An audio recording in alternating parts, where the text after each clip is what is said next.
started. We have the thumbs up from Joey, so welcome everybody. We appreciate you joining us on a Monday afternoon. The first item on our agenda is a legal discussion. And I don't know if y'all had anything specific that you were going to target, or if we're just going to open it up for a free-for-all. So we do have a little presentation, but if you have questions, feel free to make it a free-for-all. So we'll start with your presentation.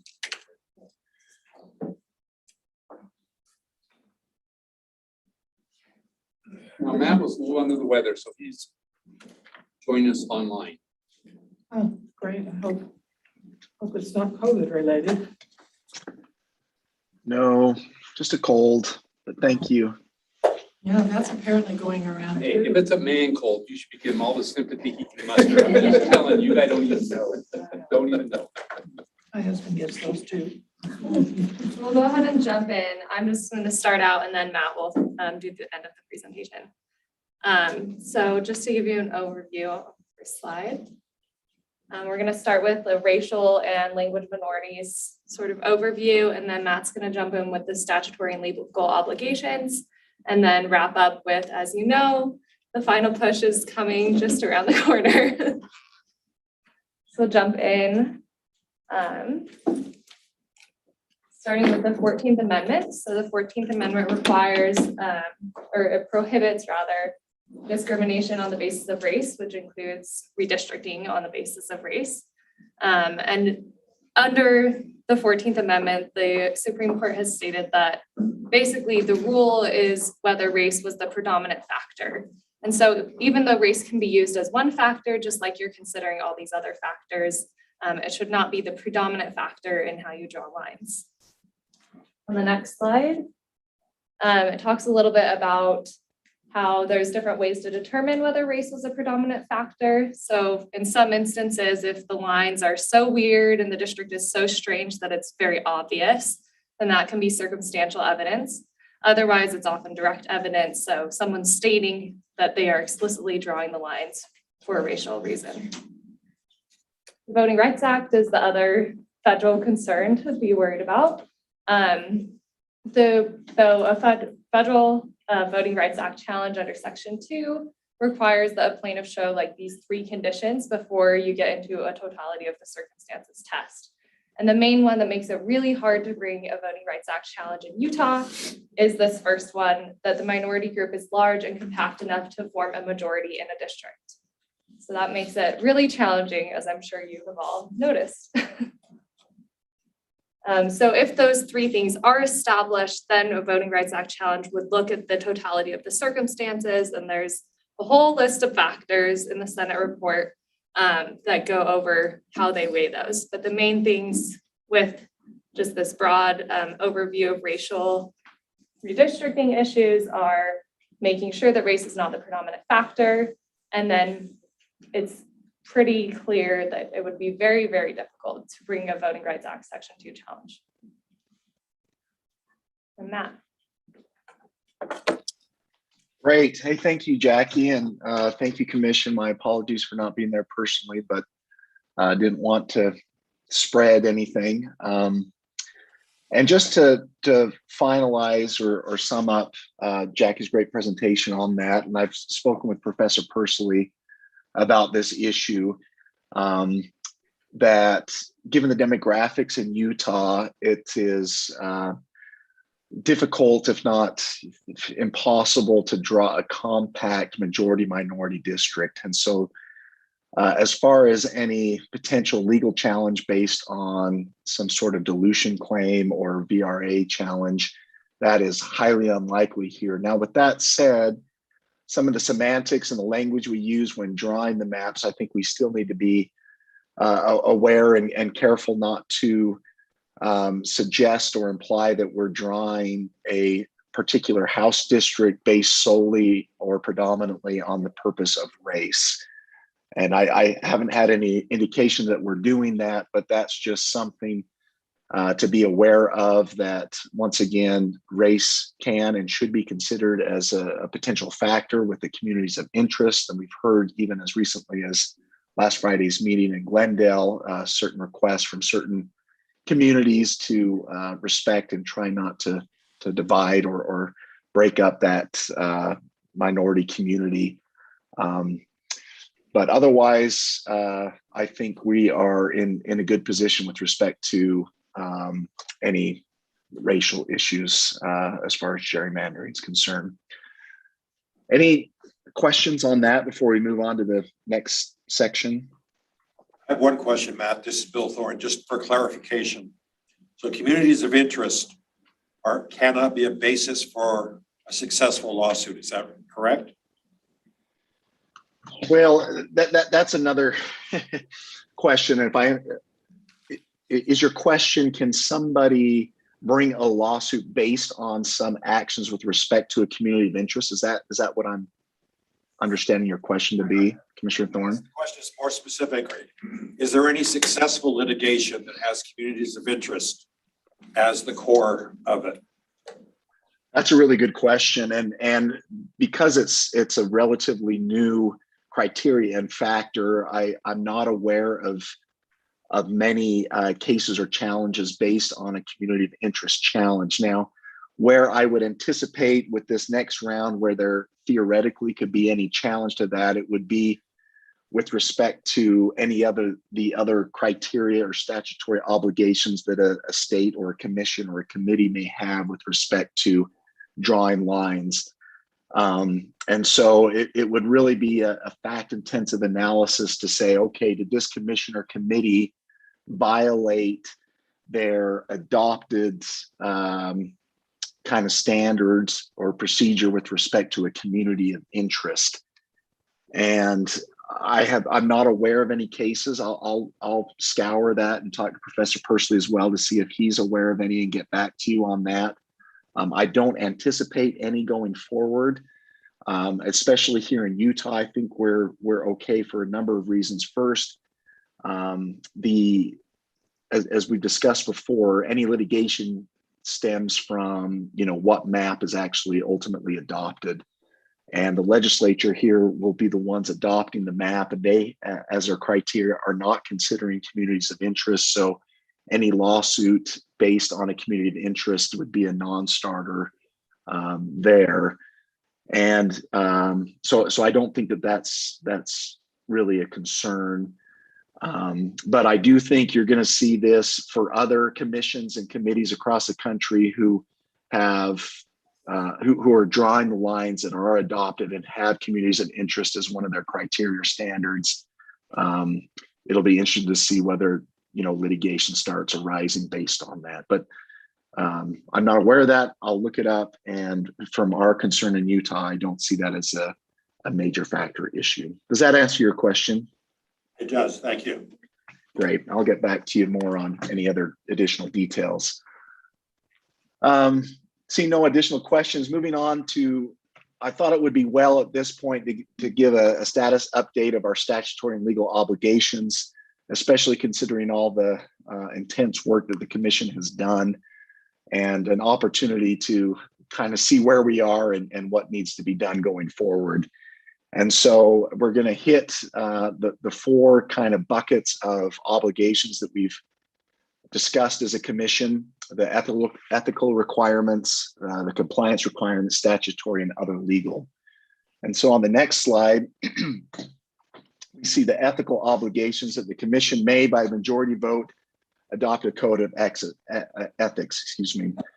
And as you all know, the commission has adopted a code of ethics and conduct, and by all accounts has strictly complied with this code, and for that the commission should be commended on that. On the next slide, we see the other kind of big ethical obligation, and that is with respect to our statutory obligation of not engaging in any private communication concerning maps that isn't then disclosed. And I think one of the themes that we've seen with this commission is that transparency was given a premium with the entire process. And because that was the case, and because each of the map drawing sessions are done online and open to the public, that has been an ideal way, in my opinion, from a legal standpoint, to ensure compliance with ethical obligations on the statute and the requirement to make any discussion known.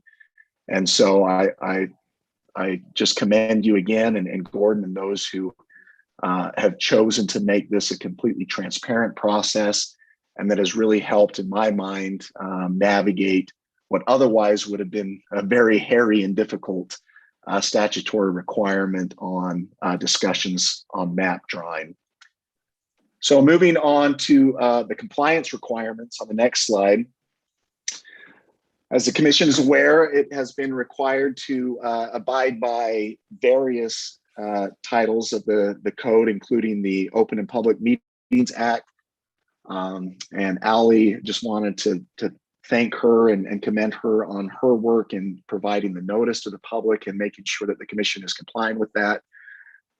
We've also had the Public Finance website and the website that has been up, GRAMA, Utah Procurement Code and Budgetary Procedures Act. And from our perspective, the Commission has done an exemplary job in complying with these requirements, even at the expense of certain efficiencies on the Budgetary Procedures Act. And really, Gordon should be commended on that.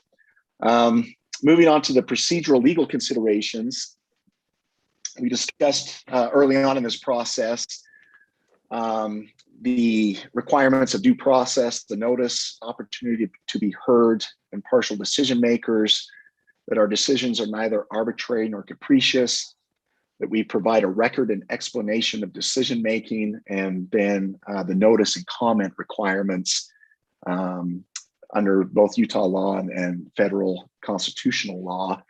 We're halfway there through this, and so far so good. And once again, I think the transparency and the open process has really allowed this Commission to satisfy each and every requirement of the procedural legal considerations. And as we go on to the next few slides, we'll see that. So as far as the substantive, we've got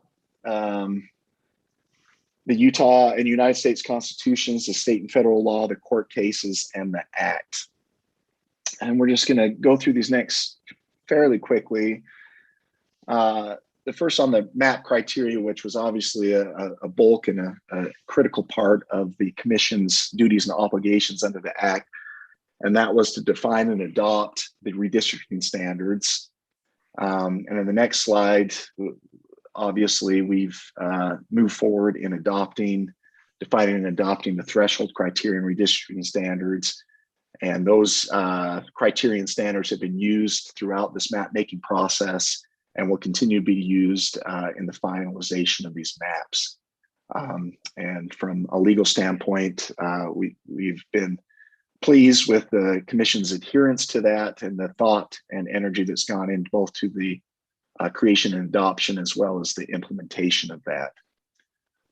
So next slide, Joey. Well, that's just it shows that we've adopted that. So the next one, public participation, opportunity to comment. There's two requirements under the code and the act.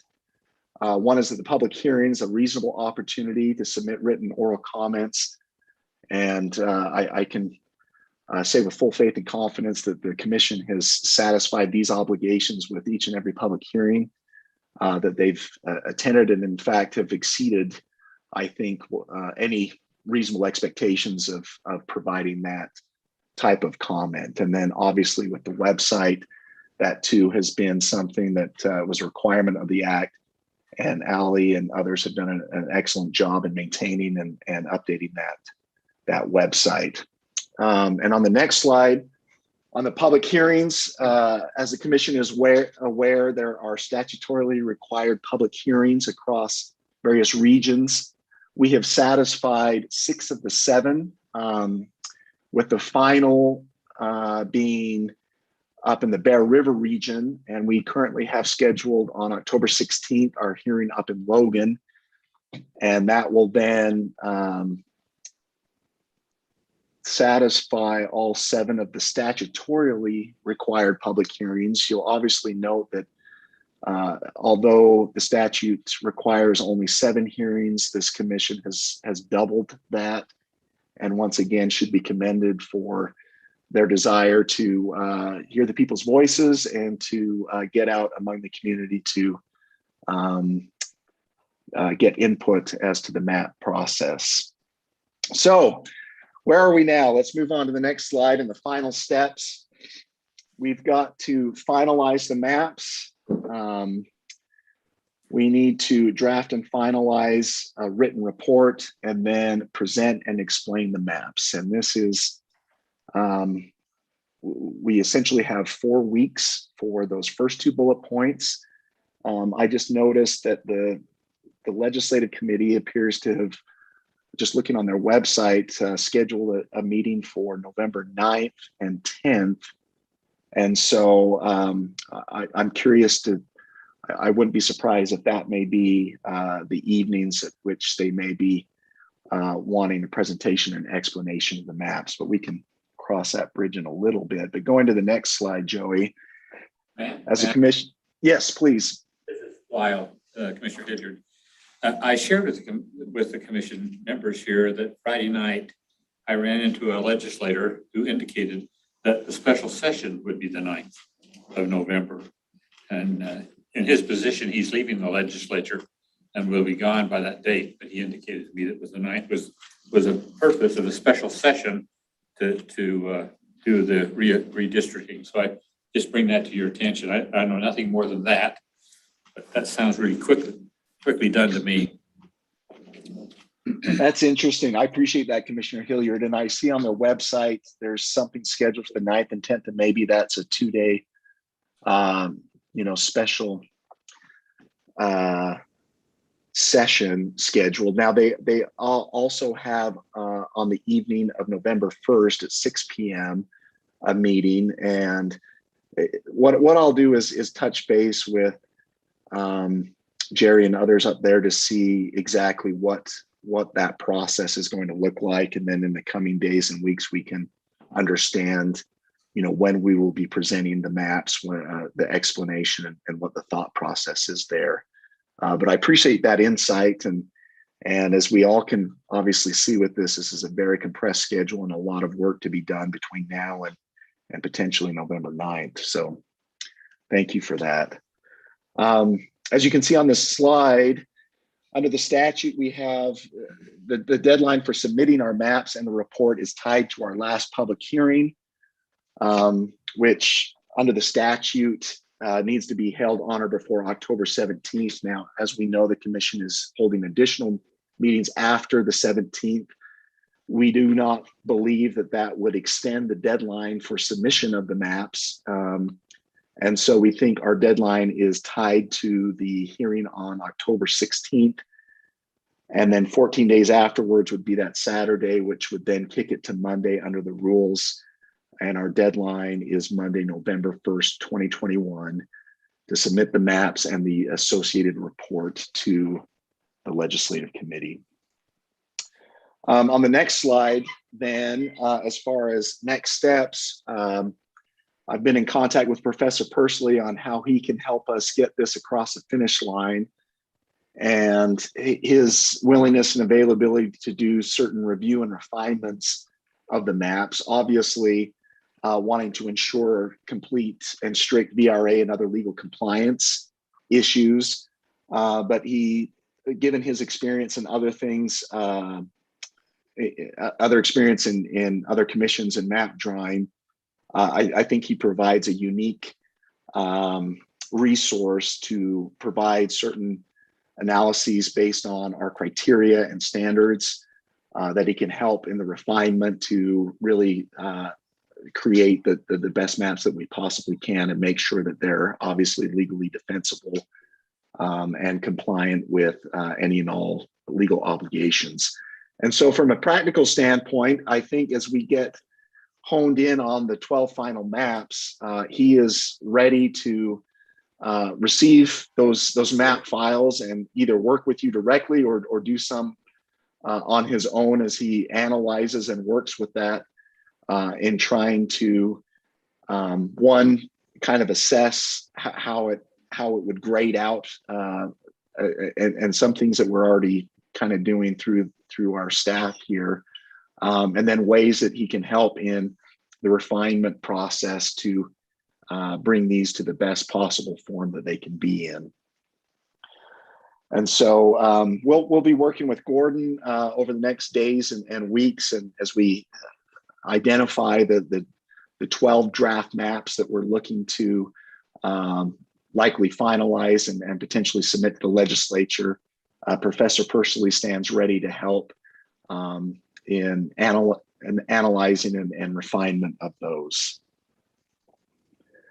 The next slide, we've got the written report requirement under 282303, and the language is the commission shall submit a detailed written report describing each map's adherence to the commission's redistricting standards and requirements.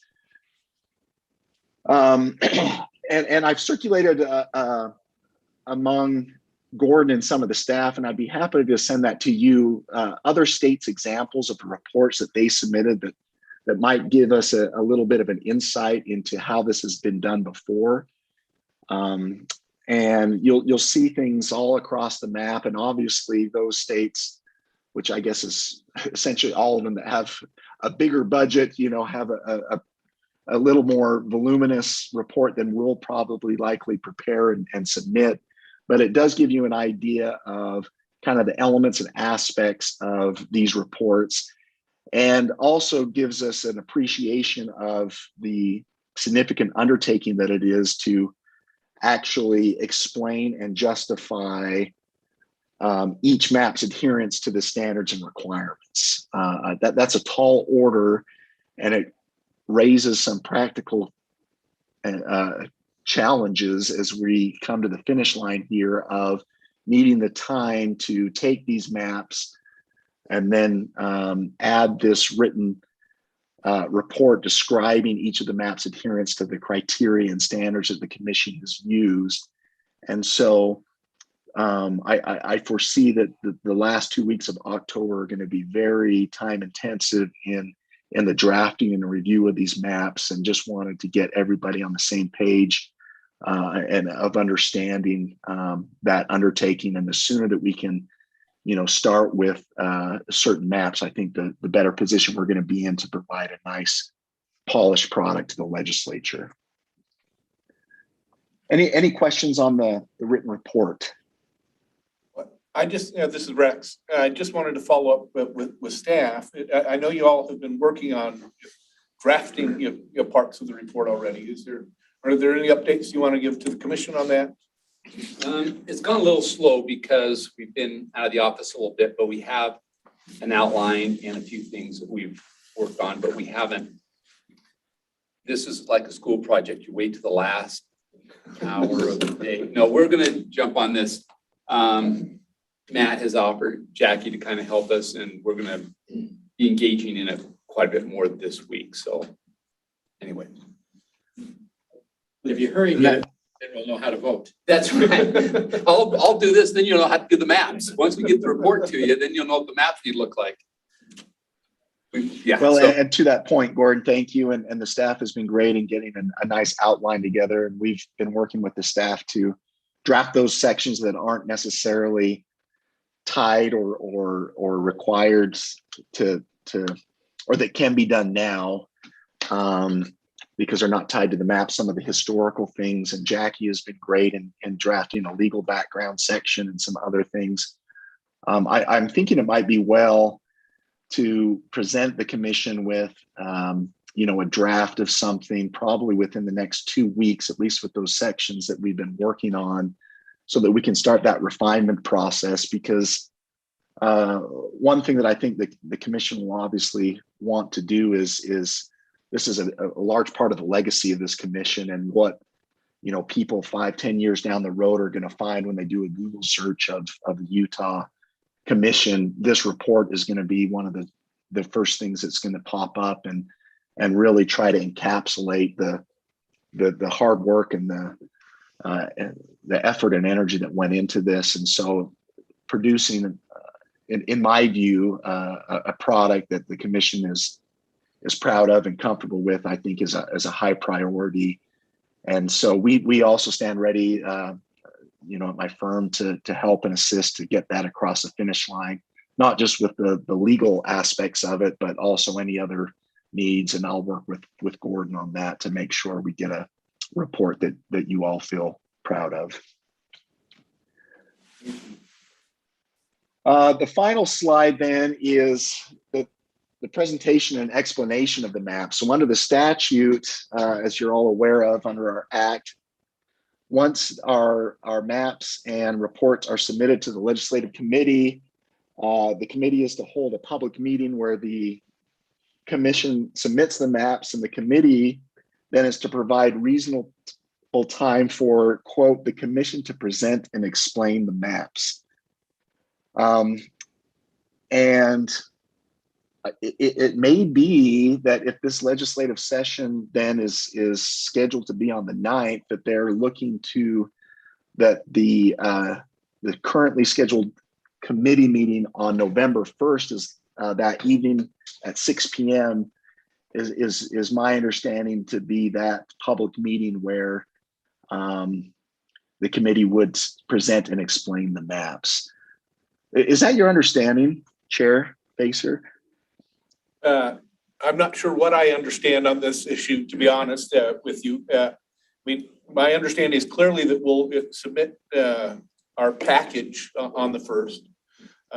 But I have not received any direct communication from the legislative committee on whether or not they want us to present that evening as well, which we'd be very willing to do. Right, and I think they're required to allow us to do that. The act expressly requires the committee to provide time for the commission to present and explain the maps. And so it would be helpful as we plan our next few weeks, if indeed we are making some sort of presentation on November 1st, it's not just one thing it's one thing to get the report and the maps done, but we obviously want to be prepared to present those in a way that is commensurate to the work and effort that went into the creation of the map. So if you'd like, Chair, I'm happy to reach out to Ledge Research and see if I can get some information for us as to what their current expectations are with respect to that, and I can report back to you. Obviously, if any of the other commissioners have insights, that would be helpful, but would that be helpful, Chair Facer, if I were to do that? It would be, and I'll work with you. It would probably be useful to also formally reach out to the chairs of the committee as part of that outreach process. That's a great idea. And then obviously trying to put a plan together, and Gordon will obviously be instrumental in how we want to best present this. But those are the next steps. There's obviously a lot of work to be done in the next 4 weeks. There's a lot of work that has been done. I think once again, in my conversations with Professor Pursley, and I've had a number of them even today with him, he has been impressed with the process and that the commission has been doing, the amount of detail and work that's gone in, and where we are. There's still a lot of work to be done. But I think it's nice to hear from someone who has done this with other committees and commissions and courts and drafting, to recognize that the process and the procedures that this commission has undertaken is one that he believes has been a good one. And we're going to obviously include that aspect in the report, because I think that would be helpful. But these next 4 weeks are going to be very time intensive, and we as your legal team stand ready to assist in any way that we can to make sure we get this across the finish line. So with that, that's the close of my formal presentation. Thanks again to Jackie for being there personally in her presentation. I'm happy to respond to any questions. Questions? I am not seeing any questions, Matt. I think you may be off the hook. Gordon? So one of the things we're talking about is continuing to have these meetings with the commission. Next week is kind of a rough week. And this kind of relates back to what we want to do with, with Professor Persley and kind of those things is next Monday is actually a holiday. And so we probably won't be able to have a meeting here. Wednesday will be OAB. And so that weekend we'll actually have meetings in Logan and Layton, Ogden and Layton. No, Logan and Layton, that's right. So we may want to hold part of our formal meeting in one of those locations we were talking about, or. So just to kind of make sure we're clear, we have a meeting scheduled in Moab on Wednesday, Wednesday, the the 13th. Now, my assumption is that somewhat like the Mexican water experience we had, the assumption is that we will not have all of the commissioners attend in person. But especially to accommodate work schedules, among other things, have you participate online. But Friday and Saturday at Layton and Logan, we will have hopefully everybody join us. Right, and so the suggestion is, I think to what Matt is saying, we're under a really tight time frame, and so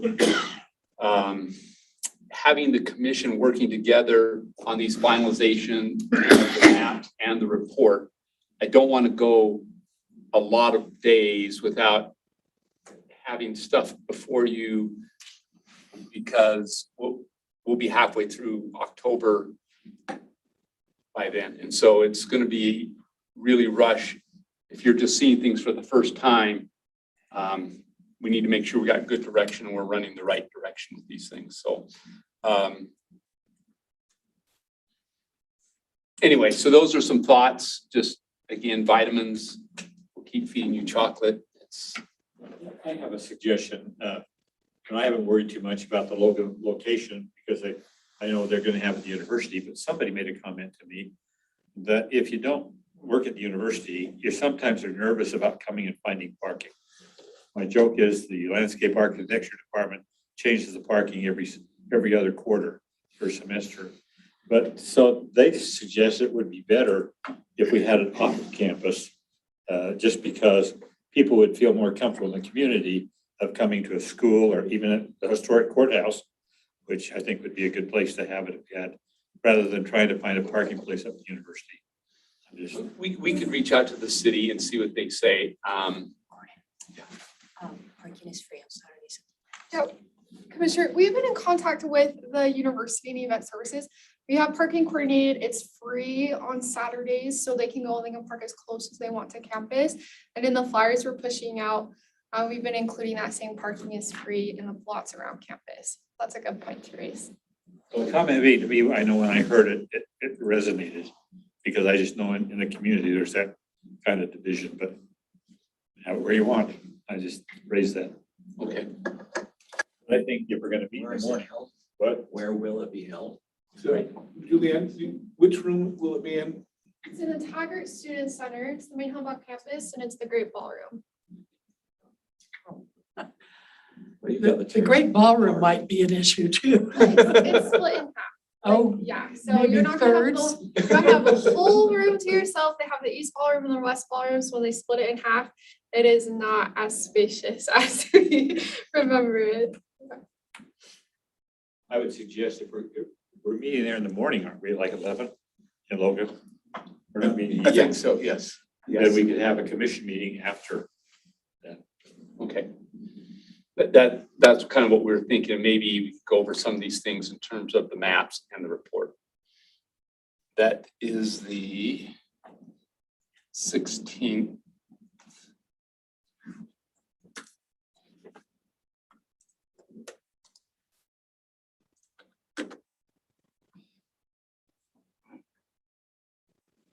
Yeah, the 16th. So, yeah, we're really running out of daylight as we get close to, so, And then then the anticipation is we'll continue having meetings on the 18th and the 25th, which are both Mondays. And if we need additional meetings to review things, we'll schedule those up as well. What are we gonna do about the 11th? 11th, Just not have one. That's right. So you are free that day. So I'd suggest you sleep in or do your gardening or whatever needs to be done because my wife says I'm never free. I'm available, but never free. You haven't noticed it's supposed to snow that day is it supposed to snow the 11th? and 12th. Well, those are your free days. So enjoy the snow. Up in Logan, it should be a lot more snow. So No. Snow in Logan. yeah, so those 2 days, the building's likely closed and it'd just be difficult to make all the arrangements on that day. So the 11th, you're not gonna get many more days like this till the 1st, so. Okay, get your Halloween shopping done, your costume ready or whatever you need to do. All the days for snow. That goes for you. I'm just saying, you got things to do. I told Tanya she's taking care of all of it this year. Okay, all right, whatever's going on is going on. But yeah, so I'll get with Rex. You'll see, we'll email you some notices about that so you're aware of those things. Get on the- Thanks, Matt. Get off of the. Again, Gordon, I hate to keep, the meeting in Moab, I'm planning on going down to it. Will there be a hotel accommodation that Yeah. night? Okay. Yeah, we don't want people driving back after that. After I drove that the other day at Roosevelt, I decided I'm not gonna do that again. Good call. Yeah, I left at 7 in the morning and ended up about midnight getting home. no, we absolutely do not want people driving that late.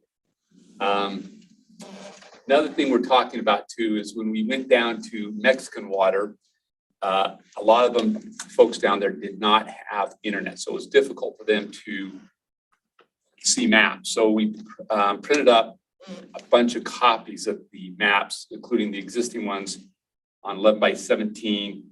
And they're now down there reviewing them at the different chapter houses. There's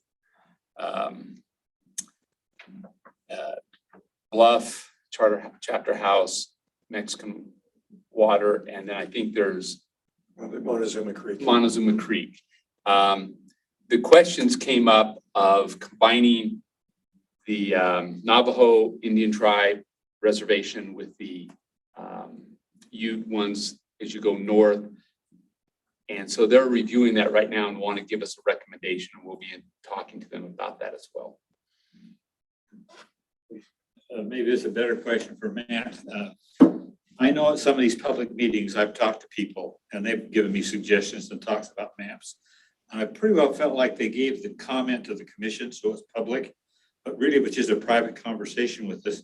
And some of them, for example, have said they want this map, and I said, well, population is the key. You're way too big for that. Oh, okay. So they didn't raise the issue. And we talked about our ethics thing, that we're not supposed to talk to people other than disclose what they said and everything said. As I heard that listen, I thought, there's probably some people I've talked to in these open house meetings that may have gotten to that thing who have not stood up and said because I answered their question. How should we handle that kind of thing? Can we really talk to people privately at an open house and answer their questions so that they then don't make a presentation? We have to disclose that. That's a great question, Commissioner. And I would just refer us back to the statutory language in our prior discussion. And I guess my first response is absolutely, you can continue to have these types of conversations. And this is a good reminder too, as part of those conversations to say, hey, make sure you, submit or include these comments either via the website or public. So that's something I know you've been doing. Now you've raised the point of, well, what if they don't actually then follow through and do that? Then it becomes a question of whether that discussion or address anything that was material to an element or a map that was pending before the commission or intended to be proposed for consideration. And so I think you answered the one question where the comment was, well, we'd like this, but it falls outside of the population deviation, then that's obviously something that's not going to be proposed or considered, and that wouldn't require any, public disclosure of that conversation. And so I think the way that we've interpreted and talked about this is, as you continue to have these conversations, continue to ask them and request that they submit it. And I guess the only area where you may want to think twice about this, Commissioner Hilliard, is if there was a particular comment that you really felt like, hey, I'm going to take that back and use that comment or utilize that in the map making. And then under that situation, I guess the question is, well, did that person make that comment publicly at the hearing or submit it? And if not, then it might rise to the level of needing to be disclosed. And what I would just ask is that each of you come and talk to me if you feel like you may have had any such communication at that point. That's probably the most efficient way to do it. But I think the way you've been doing it and the fact that everything is public with respect to the map drawing process, that does give you cover for what is admittedly a very kind of difficult and onerous statutory obligation. So those are my thoughts. And if I may just pivot real quickly, Thomas Vaughn from the state was kind enough to send a comment online that said that the legislative committee is indeed on November 1st expecting and wanting the commission to present the maps and their explanation at that meeting. And so thank you to Mr. Vaughn for submitting that, but that should now then be part of our calculus and analysis and preparation is that evening of November 1st at 6 p.m. The legislative committee is using that meeting as the time for us to present them with the maps and report. I put that on all of your calendars, 6 o'clock, November 1st, Monday. If you want to wear your Halloween costume, you can. We don't encourage that. Just call it COVID-19 mask. All right. Thank you, Matt. Any other questions or comments? Well, let's go ahead and transition then to our discussion of choosing maps and figuring out how to refine those. I know we were going to have some discussion on some school board maps tonight. So maybe we lead off with those.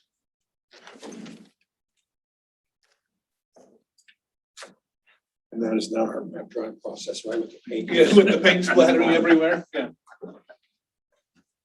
Okay, just like last week, I went through and looked at each of your maps.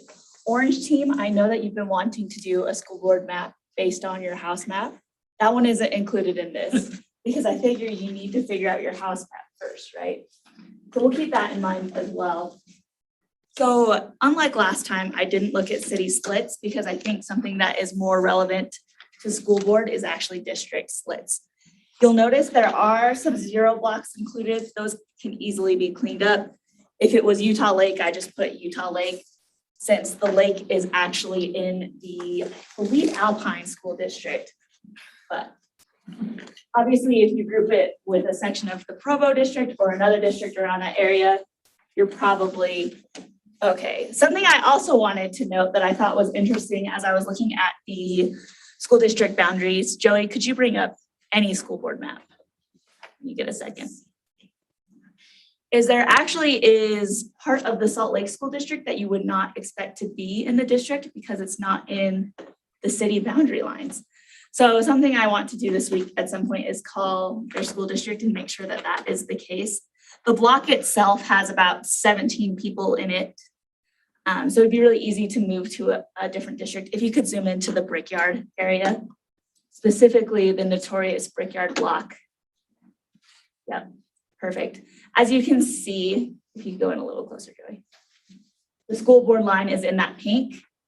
there's a little piece of that district that isn't with, To the right? yep, that sticks out to the right there, yeah. So interestingly, if the school boundaries are right, which I want to believe they are because this also follows census block lines, then that little piece might belong to a different district if you're trying to get all of the school district together, right? If you're playing, let's do numbers, then maybe it does belong in this district, but it's something to consider.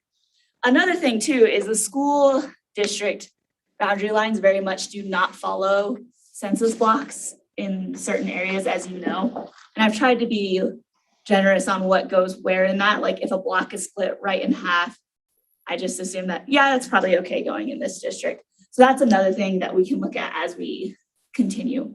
But like last time, I just wanted to give you some numbers to look at and work off of as you present in teams your different school board maps. So I'll leave it to you to organize yourselves to present.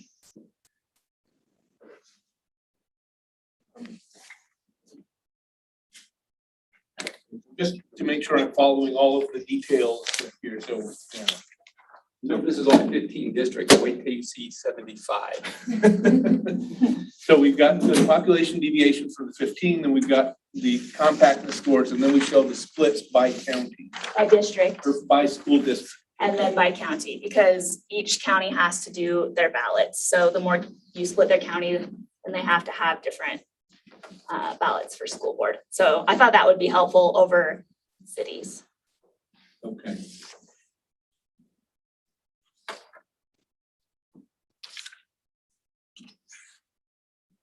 It would also be nice if you could actually give us the maps. I mean, there's Really will only- be Yes, pulling them yeah, up as we go. I'll pull up those Print 'em maps. out. There's only 5 here. So just print 'em out so we can look at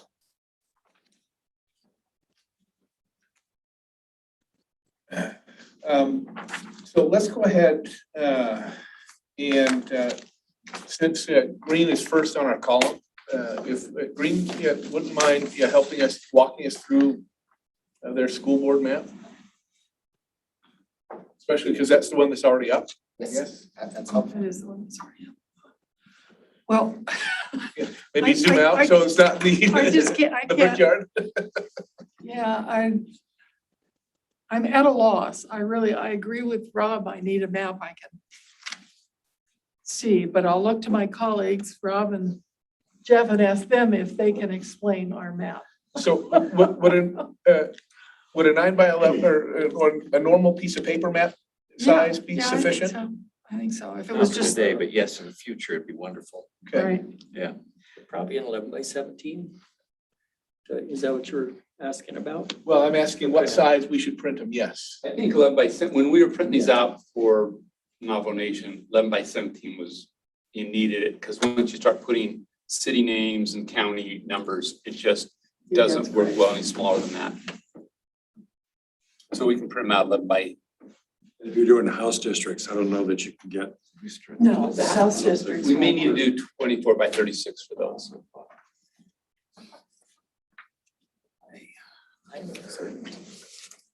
It's like we start at the top. Like I mean, to tell you the truth, my eyes are so bad, I can't even see that map. I don't So- think there's not a philosophical foundation we did on this. I think we started in the top corner, tried to look at where the existing districts are. I think District 1 up there, for example, is fairly close to what District 1 is right now. And then we just looked at a deviation that was somewhere, and obviously as we get closer down toward the southern part of the state, the deviations get Deviations bigger grew. because we became more desperate. That's right, that's exactly right. But at this stage of the game, the hope was to try and keep districts as intact as possible. School districts. School local- districts. Local districts. Yeah. And actually counties as well, because you still have to run the election there. But notice in some of those, like 3 and 4, Davis County is just too big to be in one school board. So as much as we didn't want to divide it up, we did. And then once again, it flops over into Weber County, as well as number 1 flops down into Weber County. All of that was simply an effort to try and get population numbers close enough to where we were at. And I think what we're looking at, we were trying to look at between 5 and 1,000, 500 and 1,000 is the ideal. And you can tell there are some of those that we just didn't do it. But where it exceeds one of those, I think it's because we were trying to keep a school board or a county intact, and that took precedence over the deviation number. Help me out, Jeff. Christine, I don't remember another. The idea that we did focus heavily on city boundaries, county boundaries, and local school district boundaries. We did that throughout from the start. And when we put that much attention on following the boundaries, the numbers are gonna come up with a much wider deviation. So we're not gonna be down to one person at all on the school district maps. But we will, and I think we did hold fairly well to the existing school districts and the existing cities and county boundaries. And the deviations, although large in some cases, they're within the guidelines. Yeah, they're still well within. Right, so. Well, I don't know about well. I don't know about Can you well. pull out They're- Utah they're- County? Just so they can look at Utah County. Once again, the problem with Utah County is you got three districts. 2 of the 3 have to be split up just because of the size. And the other one doesn't. So obviously, you got Alpine on the one side, Nebo the other. Nebo goes into Salt Lake a little bit. Actually, there's Alpine. Goes into Salt Lake. And down further, we took part of Utah County just to give some of the rural districts enough bodies. So it'd be significant. And once again, it looks like we are famous for looking at Spanish Fork as the place where you split Utah County. Well, it is kind of the center of the union, so. There you go. They don't miss anybody because who's not there. We didn't want to take you out of Salt Lake, out of your county. But, okay, same thing with obviously Washington and Iron County. You were going up there and that's simply deviation that for numbers, to get numbers that were somewhat close. And as you can see, they're not really somewhat close. But if we took more, then we would screw over 13 even more than we did. There's the one funky one that we have there, if you're looking at it, which is the basin, I think, that wraps around into Carbon and takes part of San Pete and goes into the base of Utah. And I think San Pete, that's one community. I can't say Mount Pleasant. I don't recall it. Can you zoom in there, Joey, right under your cursor? Thank you. But the reason we went there is simply because of district lines, communities, city boundaries within a district, but city boundaries to get the numbers that would kind of balance it out with everything else. That is kind of a weird one. That is a weird one, yeah. And I don't know what I'd like to see the orange ones because your deviations are a whole lot better than ours. Damn, I want to see that one. Well, I think that's a good segue. Does anybody have any questions that they'd like to raise? I just make this comment. When we were in Roosevelt, you remember, they made quite a comment that they wanted a district of rural people so they represented them. And my understanding, Mark Huntsman, who lives in Fillmore, who's chair of the state board, has about 18 counties. I mean, he has a big rural area there. So I think you can define rural by where you live and where everybody else lives. So I think they did a pretty good job giving a rural district. You've done a great job here. Well, Huntsman's in a different one than, and actually both of them are complaining about having to be part of Alpine District. That's right, yeah. It's numbers. Yeah. All right, Orange Team. The orange districts, our driving force was the numbers. We tried to keep districts together. But we weren't afraid of dividing to get the numbers. I think the first one we did, like all the rest, of just simply looking at the numbers. So you'll see a very small deviation as you look at how we've done it, because we just did like we did the Senate seats and the other seats, we just numbered. The second one we did, we really sat down and said, okay, let's put school districts together. I guess that's number 3 here, because the other one we did, we tried to take 5 houses. Tried to match it to the Senate maps. And so when you did it that way, you end up with dividing school districts because we just didn't do that well. But I think if you, let's look at number 3. If you got number 3. Yeah. I think it's been so long since we've done it. We don't have any more. That's what I know. I had to put it all together.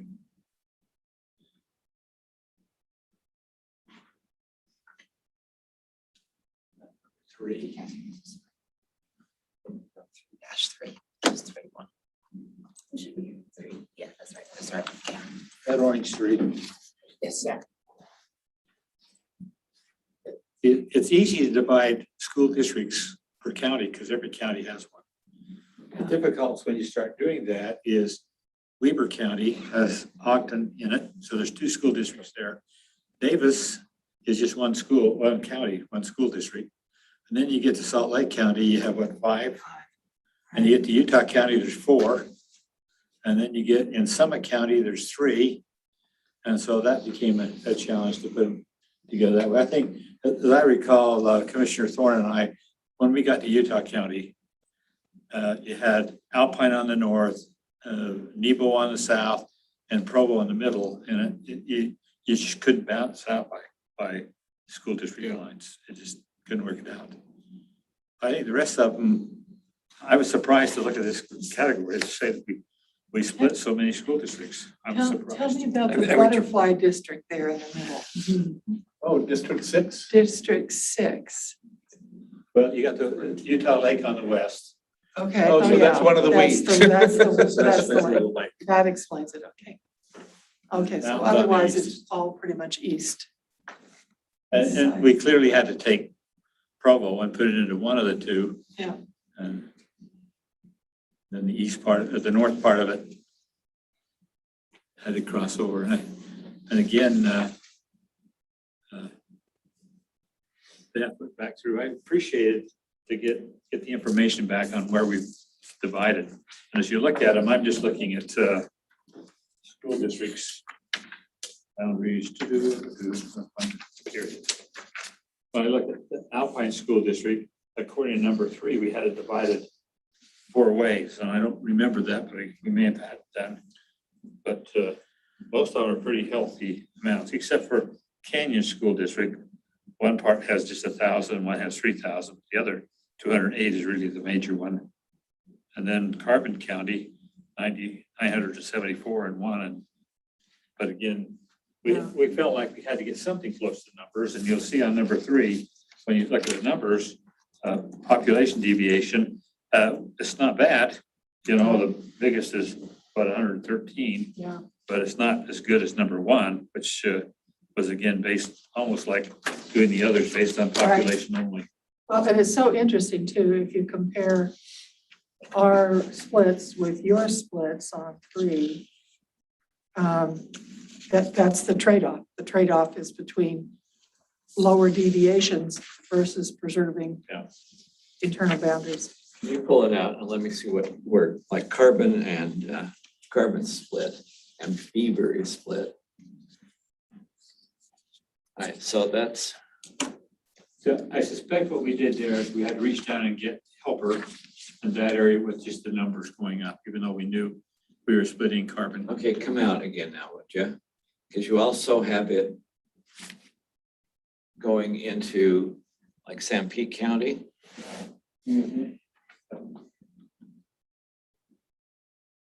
You want the counties up as well as the So again, the purple lines here are the school districts. school not the district counties. lines. No, I think they're county lines. The purple, well, in purple on that, I'm looking at the blue on the other side. So some Yes, school purple is districts the- match the county lines because they cover the entire county, Pull- especially pull the out rural again. areas. Did you pull out again, higher, larger? So did you ever try to put carbon over into, looks like North Sanpete?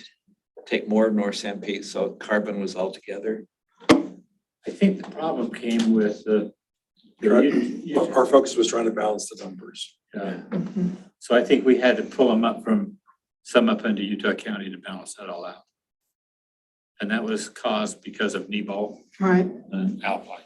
Well, Okay, you know, Five has half of beaver and a bit of carbon and it looks like you've got none of the North San Pete School District, but almost all of the South San Pete School District.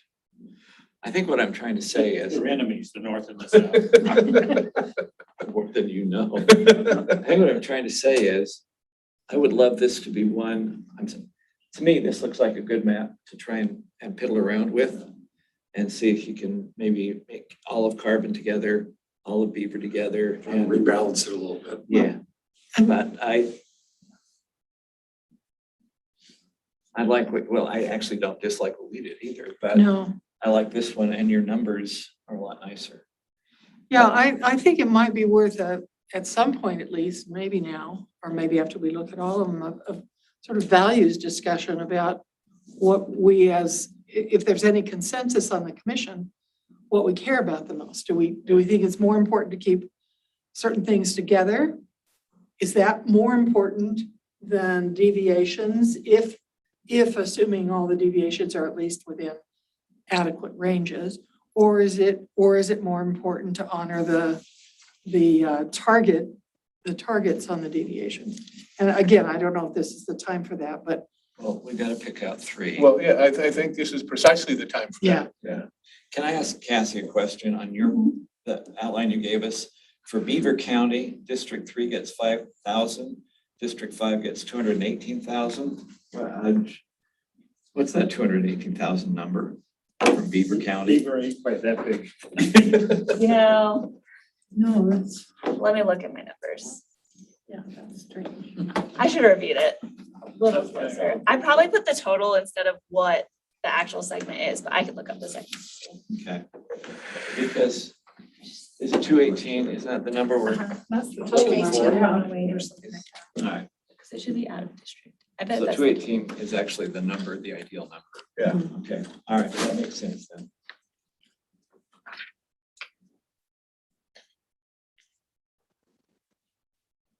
What we've done. Right, Beaver County has grown exponentially. I'm predicting growth. Those hog farms down there. Are they counting the turkeys? Pardon me? Are they counting the turkeys? Yeah, primarily in San Pete. There's hogs. Whatever. Well, you know what I've learned? Commissioner Thorne and I, for I guess the last 2 days, have spent our time on our map for the house. And we got the information on what cities we were dividing up. And we've gone through and tried to reunite cities or cut down the number of cuts. And I'll tell you, you get to the point you say to yourself, That's hard. yeah. I mean, I just shouldn't have one district 200 over and keep it all in the same city. As now, I mean, That's kind of been our orientation, but it makes for very weird lines too, well, I'll blame tell the you. cities. for their city. Well, and I do regularly. You're an attorney. You're looking at ways you could sue later on. Perpetual.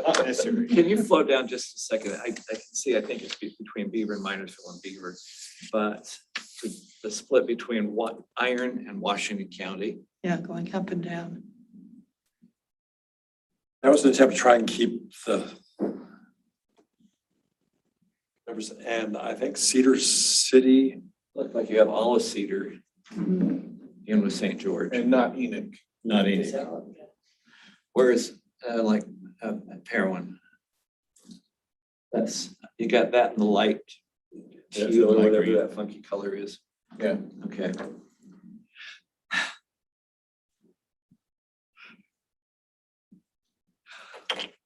And that's one school district in the entire county in that one. Right? Iron is one school district, yeah. But I get it, and probably Cedar City, you needed that number to balance out because of the part, go down to Washington, go down to your hometown. What's in the teal? Oh, those are the small ones. That's the Virgin and Tokerville and Virgin.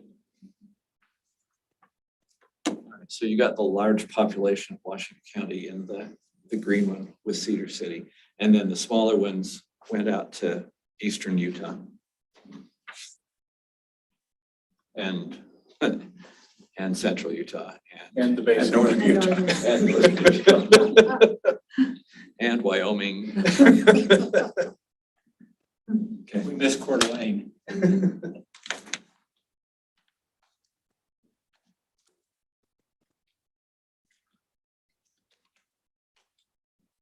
Anything else anybody would like to look at this map? Look at the purple Well, ones. let's go ahead and look at purple. Just want to do your purple one? Sure, I don't, I don't remember the difference between the two, to be honest. Although I think if I recall, we may have started at one end on one of these maps and another end on the other. Yes, yeah, we did that from time to time. Like you said, tweak it.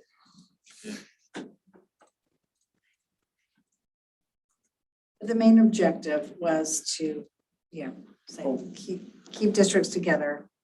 Yeah, and I think this one, we kind of started down in St. George in Washington County and wrapped up and around the state and then went to the core on this one.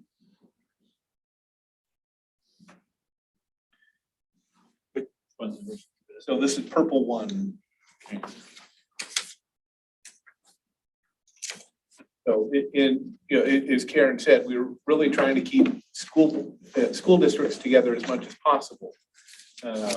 Although that's clearly a difficult thing in places like Utah and Salt Lake counties, right? We all know that.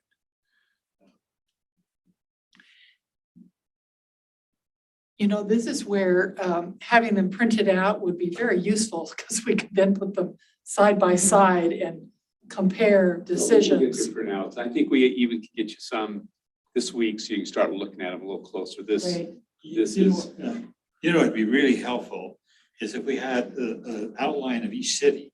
We could pull that up on our computer for one city, and then we have to move to another city. Such a pain. If you could look at the whole thing and say, okay, here's the boundaries of Mill Creek. Here are the boundaries of Holiday. So we can put all of the city boundaries on at once. But if you're on a small screen, it gets blurred. But yeah. If you blow it up. So it just gives a map with all the counties, the cities, the school district lines clearly delineated. We may need a larger piece of paper, like this wall size for you to really. He's got the cities up there in red, but again, it's so busy that we. You can see this in Spanish Fork, you have Mapleton, Springville. And there's these little gaps between them, so it looks like other strange animals up there. But yeah, certainly the maps can do it, and we'll try to make it as clear as possible until it's easy to read. So it looks like clearly in Salt Lake and Utah County, you try to keep the districts together. Yes. Can you pull it out just statewide again, at least for me?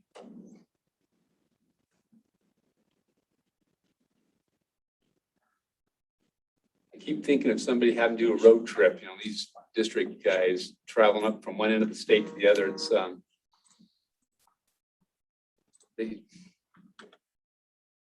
lot of miles. Well, it is. And I mean, I'm going from Brigham City down to St. George, which is a long way. You can't get there going within the district. But at the same time, you're trying to get 200,000 people together. Yeah. And it's going to happen somewhere. Yeah. And the same thing, obviously, the one on the east is wrapping around. Go down again with it. goes to Canap. But I guess it doesn't Almost. get Canap. Goes to San Juan County. So you got all the east together. You got the south central portion. That's actually not bad. I expect that the people in our area would prefer Box Elder and Cache together because there's so much tie-in with the school.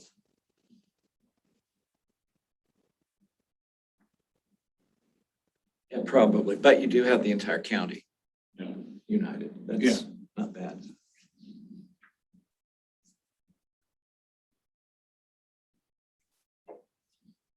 And right now, our state board reps lives in Morgan. Yeah. So if our state board rep lives in Cedar City. I can live with that. I'm just shocked that somebody from Morgan with that small base could win Box Elder and Cache and Rich. There's a story behind that. Yes, yeah.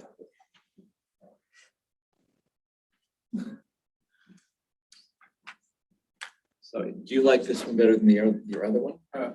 I don't know the answer to that off the top of my head. So, Know what the other one is? no. It's purple too. Yes, it's purple too. It was done after purple one, that much I do know. Can you put purple two ups just as a comparison? I'm sorry, Oh, I like can't I said. remember. Plus Karen and I looked at all the public submissions of the congressional maps today, so.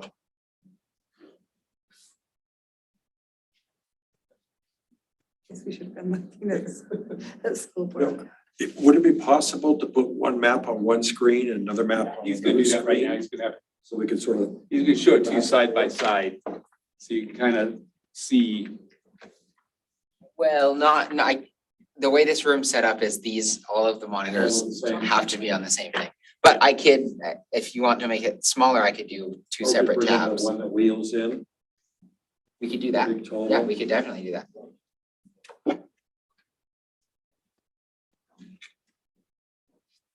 That was the screen that Commissioner Durham requested, right? The giant one. It's her personal screen. Yeah, that's what it was. I It's a must nice have, screen I to work must with. have the worst eyes in the Is this room. is this purple This is too? purple too. This is purple too. Not Yeah. A lot different than purple one. My guess is most of the difference was along the Wasatch Front. Let's see down the Yeah, bottom. 'cause- 14 looks very different though. I mean, it's relatively small. It's got to move into Yeah, Wasatch. come on Could you go down. down Got the state. south? Oh, okay.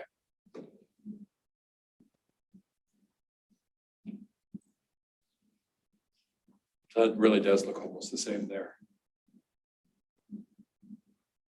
But 14 extends into Colorado. Okay, yeah, it's, sorry, there we go. I needed to refresh. Southern Utah looks fine. Go up, would you please? Eastern So Utah. you just divided the urban areas a little bit different. Yeah. You made some changes in the rural portion as well. Oh, You've got Rich County with San Juan County. That's a little far. That's far. It's a bit problematic.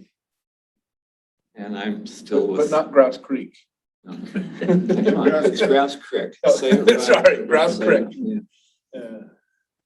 And Cash is all with, Put all the way to the north is a map. Cash is with Weaver, but not Ogden.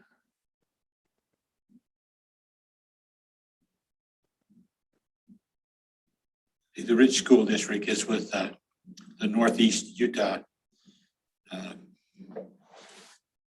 It has Ridge, goes in North and South Summit, Park City, Wasatch County, all the ones out in the basin in a educational area working together.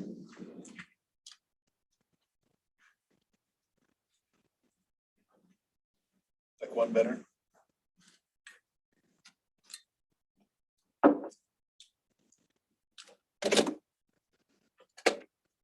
Go back and watch the videos and know exactly why they made this.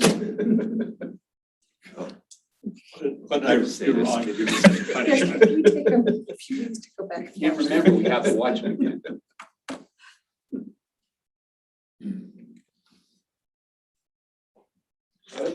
Two is only connected through the lake then, is that right?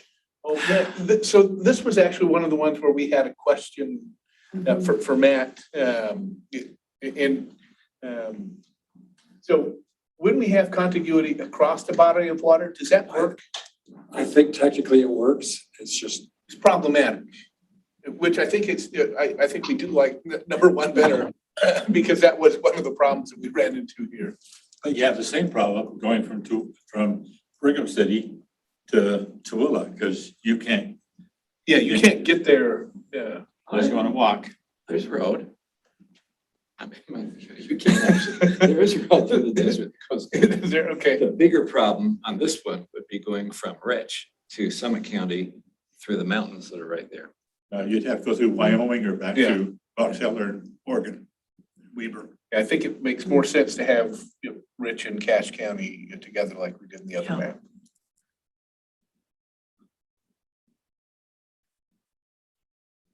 So it sounds like, as I've heard people talking about school board maps, that it is a priority that we want to try and keep the school districts together. Yes. think that's what we've heard from a few of our meetings as well. Even though it's a physical impossibility. Well, yes. So Yeah. if we're charged with delivering 3 of these maps, it looks like green 1, purple 1, and maybe orange 3. Yeah. Let's see if we can. We can align tinker with a little those, bit. but, Which of your 1 and 3 do you like better?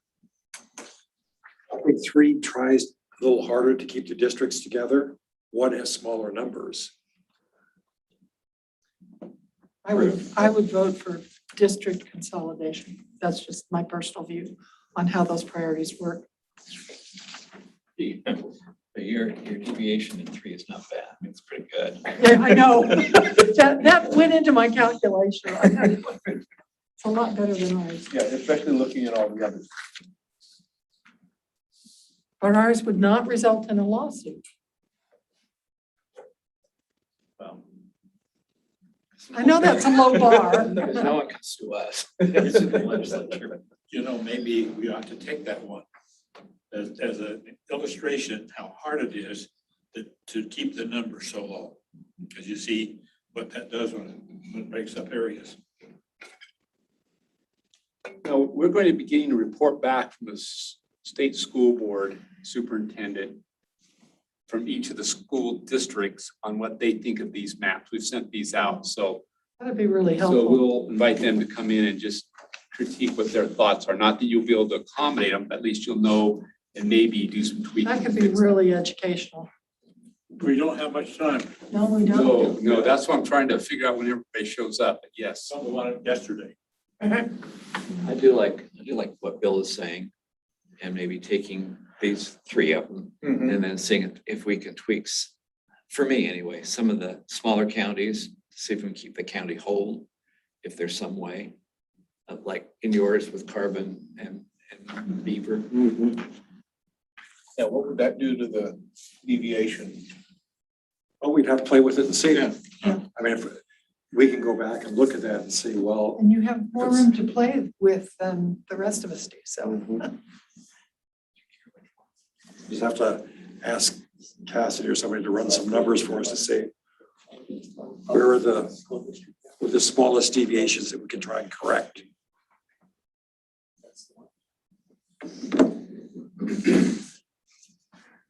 Yeah, I agree with the comment that was made, that trying to keep the match up to this local boundaries is probably more important than putting county boundaries. Have we heard back from the county clerks yet? No. We made some calls today. One of the things we did is with the school district, we sent all the maps, the school board. But I'd like to be able to eliminate, if you're up to that, you know, if you've eliminated a couple, then they can report on just 3. When we sent these to the counties, we sent them a sampling to see how the process would go. We haven't sent them official maps to get there yet because we didn't want them to check every map. So if we're ready for the school, we'll send those to them, but they'll want all of them. Although there are a few public submissions on the school board maps as well. By school board? And do I remember, Gordon, that you said that for at least some of the county clerks, they would rather have a good precinct to split off rather than 5 households? Yeah, the problem with 5 households is then when that precinct reports, you know, you can pretty well, if they all voted one way or the other, you know where every person voted in that district generally. And so you want a little bigger, so it gives us. So if you're gonna split a county, you want to do it by 150 rather than by 5. Yeah, and we want to hear that from, yes. Well, I'm just thinking, I think Rex just mentioned that, or Lyle, somebody, that we've got public maps as well, public school board maps. And I think before we pick a map to send to the legislature, we want to spread them all out. And I mean, some of the public people have perhaps put some real effort into it and know more than we do about some particular problems. So is that possible to get us those as well for comparison? So, You want me to pull them now, or off the top of your head, do you know how many there are? I'm For looking? school board, pulling it there are up. 2. Oh, if there are only 2, then Well, have yeah. you checked the recent ones? Not those, are just Oh, the I ones have you've not analyzed. checked the recent. Give me a couple minutes and I will figure that out. If there are only 2, we could look at them now. All right. But If there are three, we Because- could probably look at them now. Not school board, but If other there are 18, maps. that's another problem. Some of the public maps I've seen, not school board ones specifically, but have been, I thought, better than ones that I'd worked on. So that's why I think we have to take them into account. Yeah, Karen and I spent some time today looking at the public maps on Congress, and we did notice that there were a few, for example, ones that had what did I decide to call them? The Godzilla Yeah, version. yeah, well, yeah, the ring around the Right. complete outside of the. Or Italian. Well, yeah, or the other thing that we called them was our meatball districts, where you had the balls in the middle and then the squiggles all around. big squiggle all around. But it seemed from our discussion that we were not real keen on that style of a district, in part, not for the exclusive reason, but for one reason being how difficult it would be for a representative to physically go around the district. As much as Commissioner Bishop said he would have loved to have done that, but his staff wouldn't have liked it. Commissioner Facer, we have 3 school board maps. Okay, well, I think we could go ahead and look at all 3 of them. But I guess my long-winded point that I was trying to get to on the congressional maps is there were a few that we thought were good. There were a few that were easy to kind of dismiss and say they didn't meet threshold issues. But there were a couple that were really quite tight and worthy of, we thought, some consideration. Right. And let me ask, do we have any philosophy on if, for example, a member of the public has submitted a map, and after studying all of our maps and their maps, we decide that public submission is better than anything we've got, is there anything wrong with picking it as our map and forwarding it? No, I think that would be perfectly fine. At least for me, that would be fine. Yeah, no problem. I would think if it meets the criteria, Oh, You of know, course. Well, we wouldn't then pick I it if think it didn't. for sure we should consider it. Great, so this is the first school board map public submission. Could you scroll down on the deviations just real quick? Looks like 800 was the biggest. Okay, That's not bad compared to ours. okay, terrific. Thank you. Okay.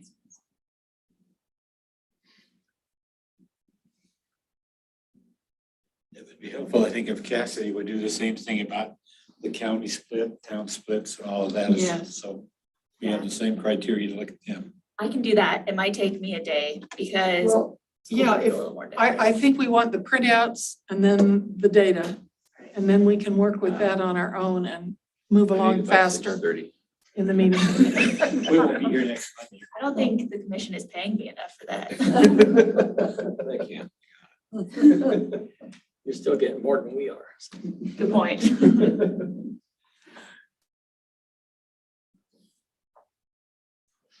We've kind of got them stacked on the east side, looks like. Oh, yeah, that's interesting, actually. But what does it split? That splits. I was gonna say, it looks like there's a district split, right? Where? They're in the, between 12 and 14. In the purple lines, the school district. Oh, no, that's Murray, okay. So Yeah, so that's, this is Murray School District. So the purple lines are the existing districts? For the school districts, not Oh, the school districts. yes. Right, okay, thank you. Not the, You know, a philosophical question I've struggled with is when you're doing Salt Lake County, you want school districts or representative districts north and south, or do you want to do them east and west? Because I've never, well, I guess I lived there up by the Joey, can UIRC you go law back to school. but 14? Seems to me there's a completely different kind of a dynamic of culture. And well, and differences in socioeconomic and needs and especially in the schools, it's huge. So if you tie it in, so you have, say, you want them to have the same like north and south. What about really east and west, so you get a flavor of what, I mean, so you don't end up in a civil war up there. I couldn't do that to myself. I don't know the Yeah. answer.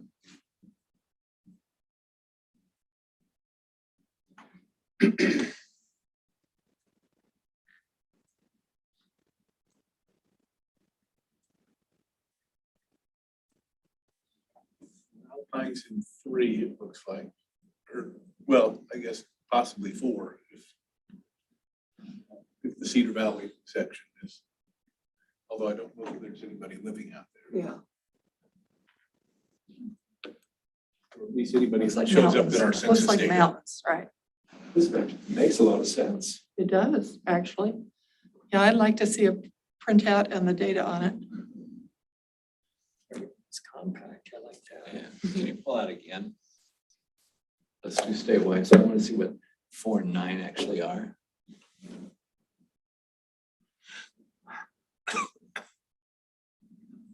So 9 is, You think the Canyon School District with the, excuse me, with Jordan, I mean, with the Tooele.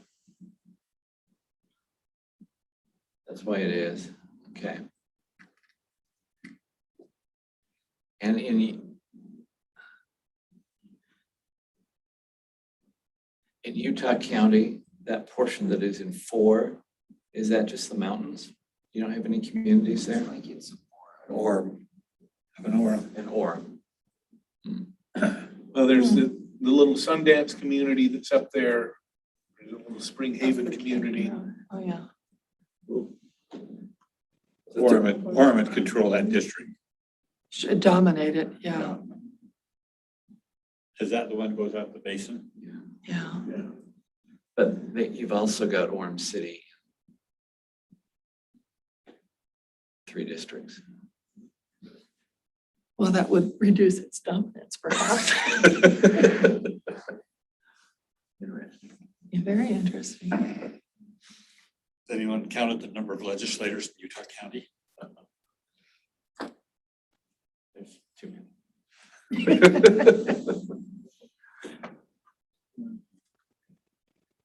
Orem is actually in 3. Yeah, Orem City is actually in 3. Do you have the other 2 available? yes. I don't mean to be pushing you. The other 2 are drawn both by Stuart Hepworth, who's been at a couple of meetings. Yeah, he spends a lot of time on mappings.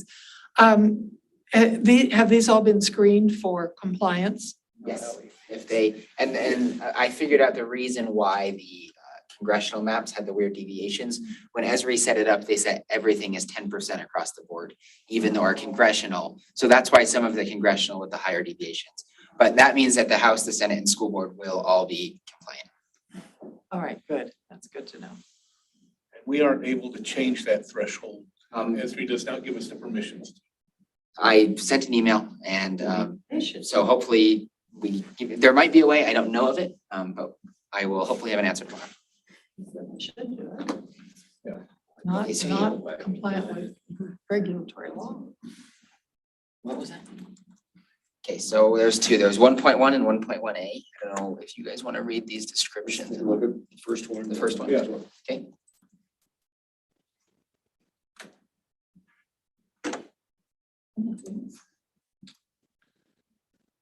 Deviations are There's some similarities that 15 is the southwest corner. I'll cycle through the deviations. Everything else is 14. Up to, So the deviations are either in the 100 to 150 range or over 1,000. yeah, there's one that's almost 1,500. Yeah. Of course, we had a few in that range. Yeah. 13 anyway. Gordon, when you sent these to the state school board, did you invite them to prepare their own? They don't like ours, what they propose? I did not. I just said, tell us you love ours. No, I wanted to just see what comments they have, but I didn't, yeah, so we'll be working with them tomorrow. And maybe just have them focus on the 3 maps so we can get something back. And in each of the districts are different levels of sophistication, just you gotta remember that. So it's not like everyone's has good GIS mapping capability. They all have different stuff. For the individual school districts, you say. And that's true with the counties too. And did you send any of the public maps to them? We sent this before the public map to come in. Right. So we can certainly do that. We just, somebody said we're short on time. I think it was Lyle.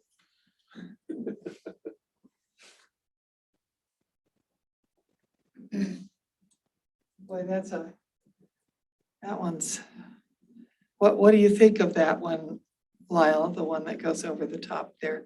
You know, the problem is getting locations, but I think you have more compatible people living in that area. Okay, When you take Box Elder, Cash, Rich, right, and that must be Morgan, and right. the east part of Summit County, you have, That's Cobalt and Camas, not Park City.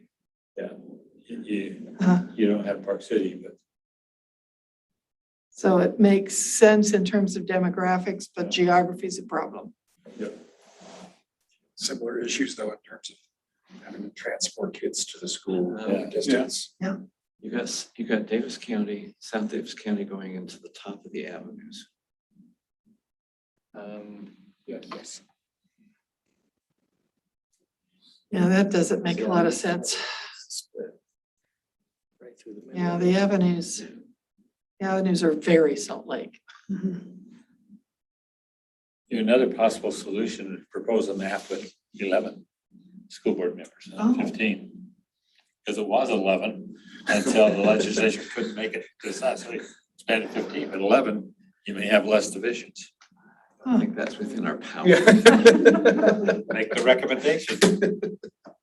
Well, we Well, could maybe okay. point it out. You can just do 11 districts Footnote. and say, we were not going to do Submit one anything. with Let's do us. 5. Let's do 5. Footnote in our report. That's why I keep getting hung up on the 25 number, for wanting to have evenly divisible Yeah. Senate seats.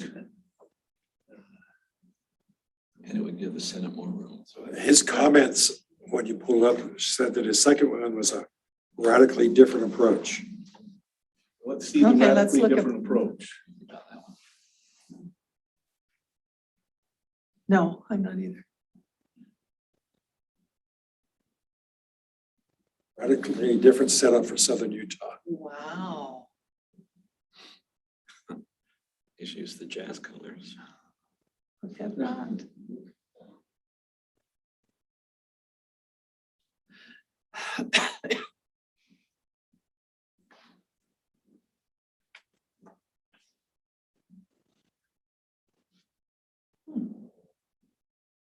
The issues there in the 1500s. It's about the same then as this other one. You go to St. George up to the, Joey, what does it do for northern Utah? Sorry, what was that? What does it do, or who has them? Oh, I do. Sorry, I just didn't hear you.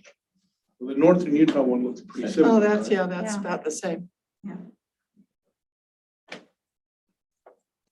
Southern Utah was very different. What does Davis County do into Yeah, Salt Lake let's County there? see about Davis and Salt Lake. Oh, it still comes down and, I don't think Picks up. it changed anything. Yeah, that part didn't change, it looks like. no, and I really don't like that. I think that's a problem. Splits the avenues even more through the center of it. Right.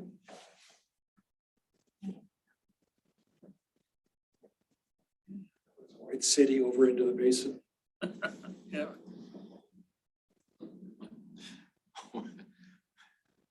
Well, they don't get Alpine.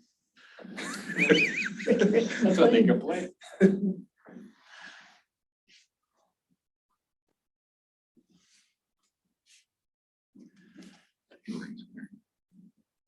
Which one?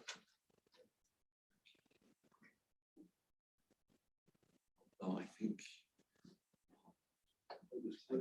Carbon Yeah, that seems, or Emory. Yeah, Emory. do you think that was for numbers? Yeah. Emory's put there. To pick up Green River in that district? Remember shooting 14. Yeah, you know, and season 14.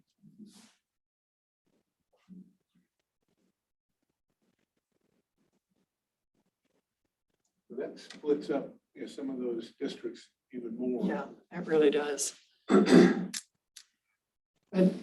yeah, I couldn't read the small print. Did he indicate why he had taken this approach?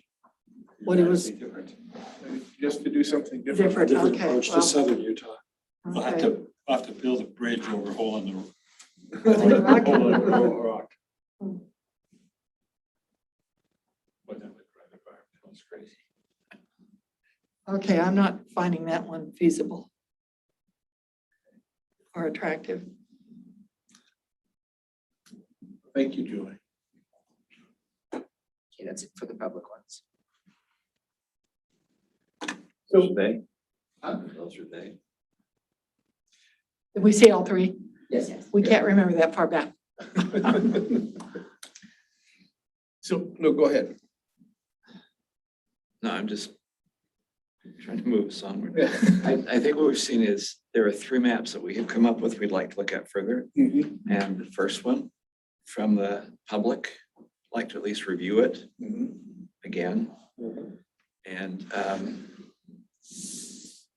I don't know how you want to go forward with the group. I mean, do you want to actually, if we, for example, were to go with Orange 3 as the first map and have us all looking at that, at the same time trying to make modifications to it?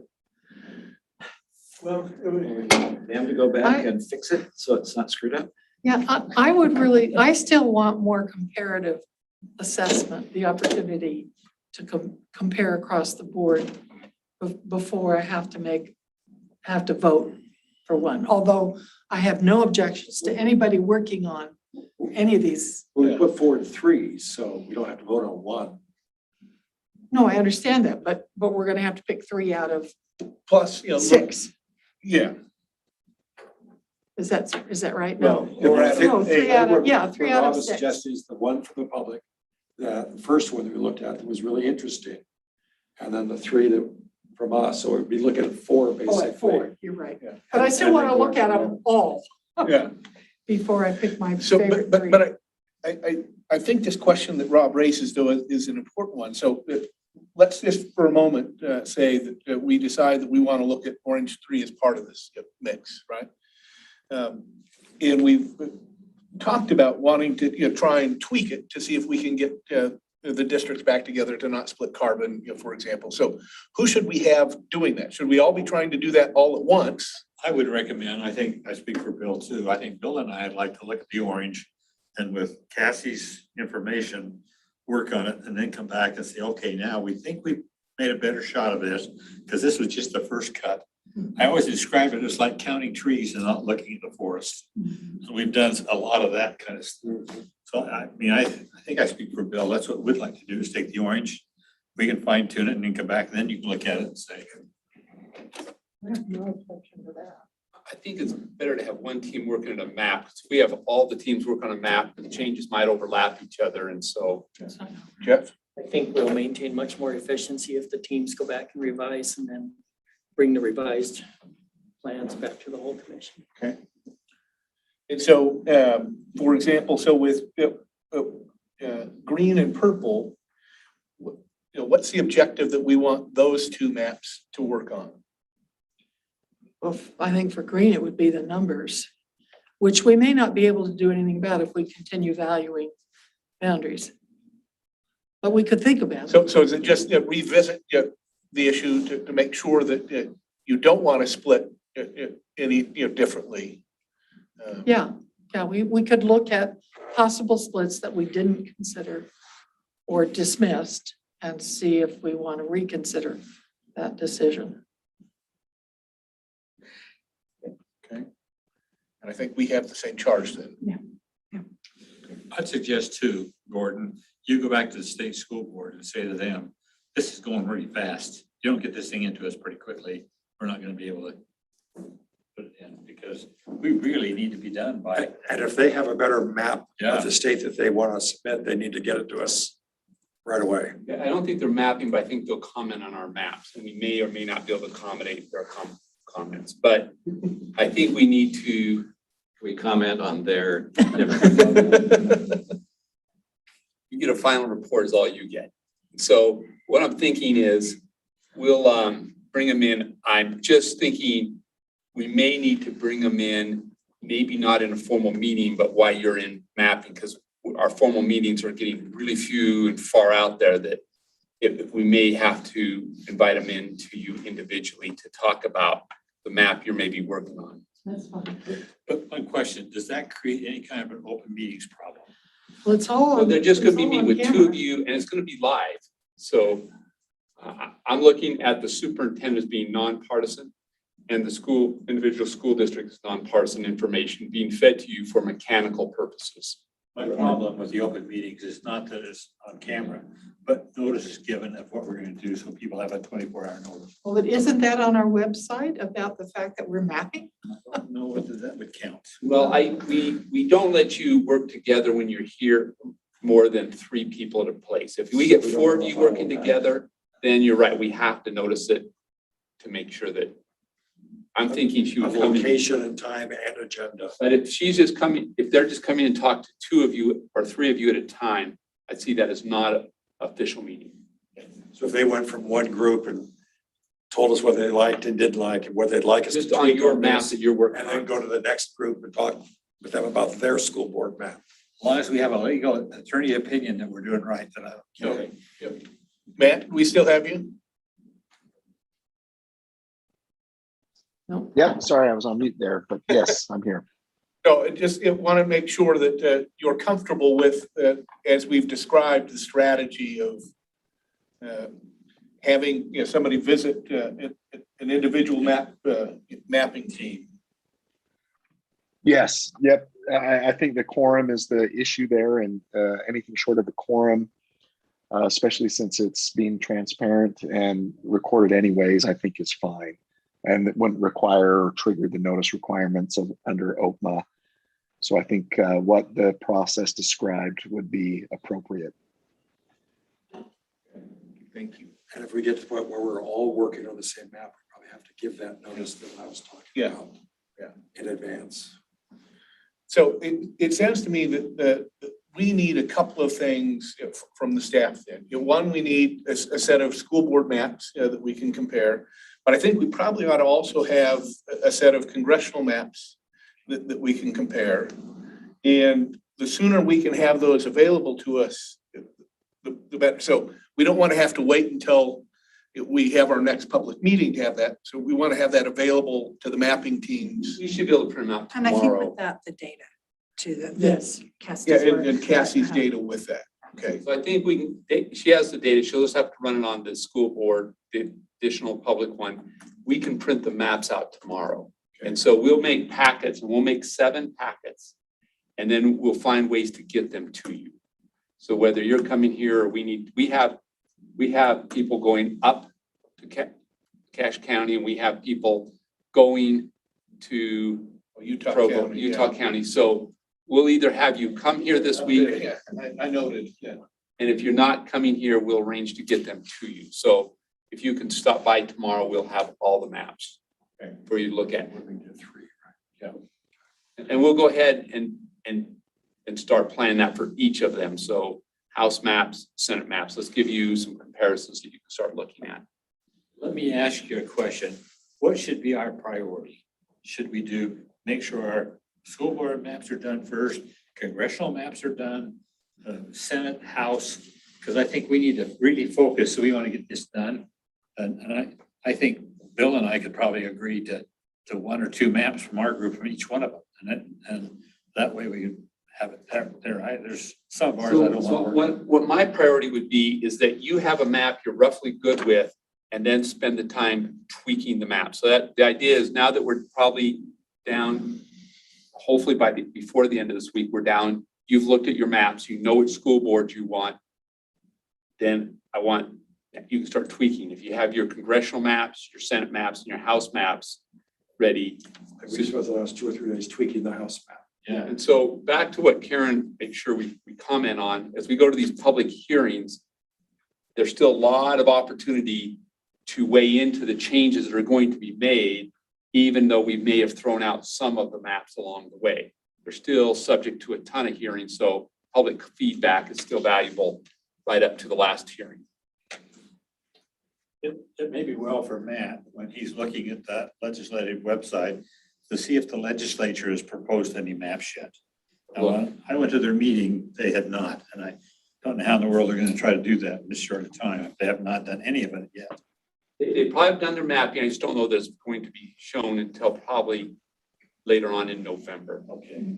Are the legislators doing the mapping themselves or are staff doing it and presenting it? I would be shocked if the legislatures learned the software. I don't think everybody's like you, Bill.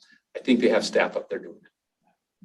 I think the ultimate decision by staff will be to the legislators. What do you want to do? Well, I think legislators are going in to the staff and directing them how to map it. And I think the staff's mapping it and preparing it for them. But I believe that they've got to be in the process now doing it. If they're not, that is real procrastination. I believe they are. My heart tells me they're doing it. So if, as I see what we're doing now, we still have to give 3 school board maps to the legislature. We have 4 that we're looking at. And at least for me, did you get what I was concerned about in Orange 3, like Carbon Beaver? Trying to see how we can minimize the And extra Sanpete. splits. Yes. And I get why you're having to do iron simply because the size of Cedar City and whatever, how it relates to Washington. But the other smaller ones is a problem. So we're really close to the school board being ready and done. Well, I would love, and I think you're right, I think we are getting close, but I would love to still invite local school board input and state school board input as well. So with these upcoming meetings, as you were saying, Gordon, I think it is important for us to make sure that the people who attend those meetings know that their input is going to be worthwhile and it will be utilized. So if we could, again, just encourage, reach out to local school boards and state school board members to, invite them to the rest of our meetings. And as Lyle said too, to Commissioner Hilliard, to ask, remind the state school board that we'd love to hear their. Yeah, we need to get Feedback. that. We need that. Yeah. I can hear the discussion here. We need that feedback. Is it more effective though to ask the school boards to comment on the 4 maps that look like they're the front runners, or just back off and have them comment about anything you want? I would think it'd be more effective to say, here are the 4 that we're really seriously thinking about. Is there one that you really like or one you really hate? And how would you modify the others? Well, unless there's something that we haven't thought of that, Yeah. that there may be something else that emerges that is a great map that could be introduced, so. In that light, I think we've had UEA people to every one of our meetings. And I'm a little surprised that they haven't proposed a map to us.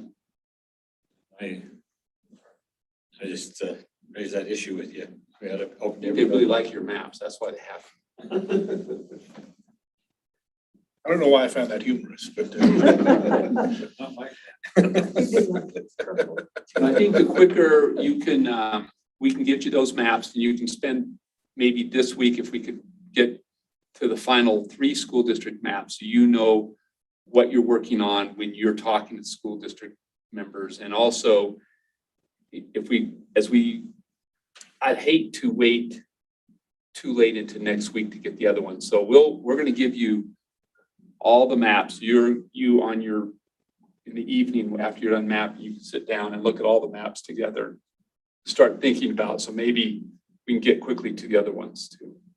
I was just saying, I think I speak for Bill too. Don't give them our map until we work on it tomorrow. Because I think tomorrow we'll fine tune it and have that's something you can really look at. Okay. You're talking about your school district map? Well, I think we can finish it. Yeah, I mean, we have just one small thing in the House district to do to get that done.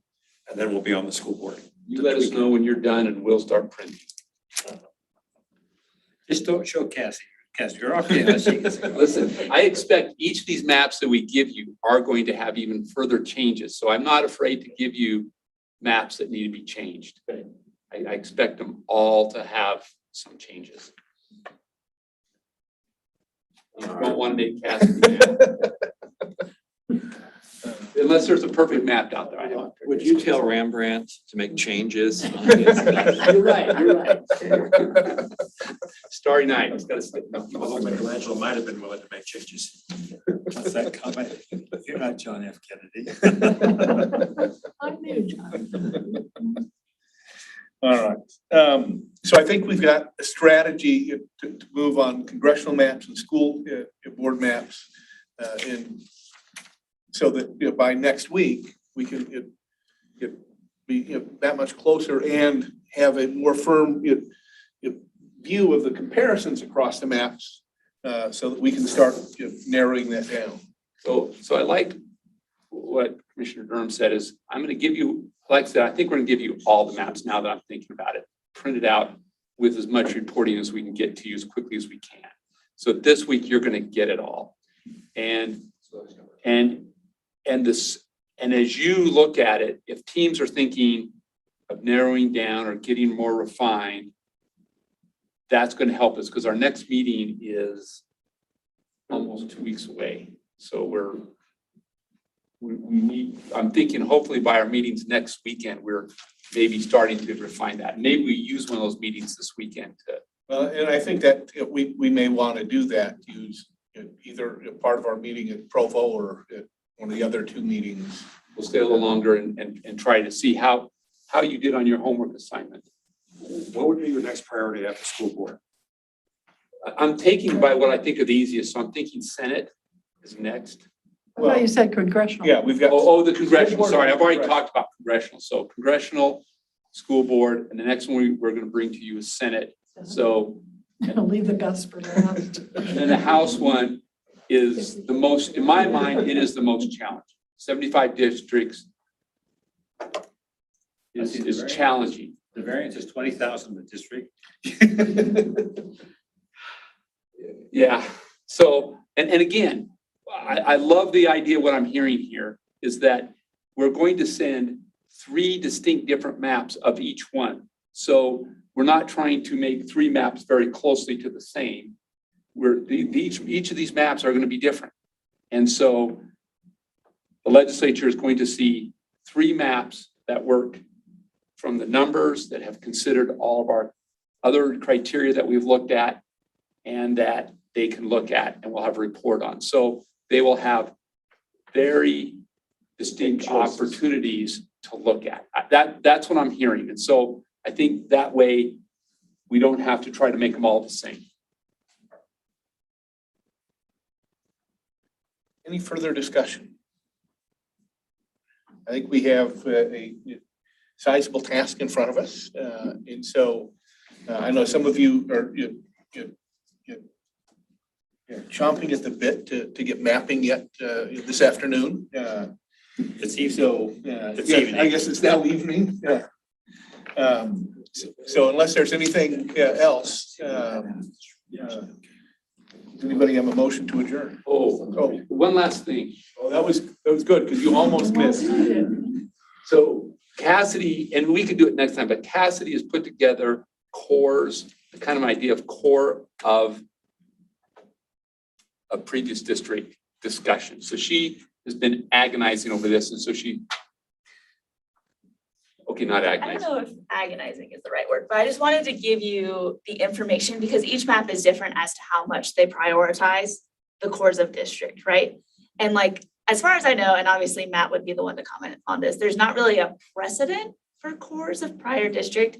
And I think our statute says something about if it's mathematically possible and a few other things. So I just wanted to show you kind of what I will probably give you in the reports of your maps, and just to keep in mind, like, where that is on your priority list might be different for each map, right? Because there's a lot of assumptions. And I don't want you to think that like you have to hit a certain percentage for it to be considered a core, because there isn't a precedent for that. And another thing too is I did cores of prior district based off population, not based on geography. However, I would argue that like in some districts, geography is very important, right? Like that's a lot of their economy comes from, or tourism and things like that. So I just will go over one just to kind of show you what will come in with that report, and then you can be prepared to discuss it next time. So just thinking of core prior districts. So when I give you a table, and I'll show you on the next slide in a moment, You have how this core existed in its previous districts. This is Congressional District 4, right? So as it sits right now, and I use the 2020 population, within the 2010 shape, this green section makes up 62.9% of the district by population. And then I use this example from a proposed district. I think this is from one of the purple maps. This chunk of people stays together, but then they've been paired with a new section. So this chunk of people within this district actually represents 67.9%. Does that make sense? Okay, so I just wanted to show you kind of a visual of how I've taken that. And Joey, if you go to the next slide. So in your reports, you can just go on, I will give you that. So I'll give you its original assignment where it used to be, the population.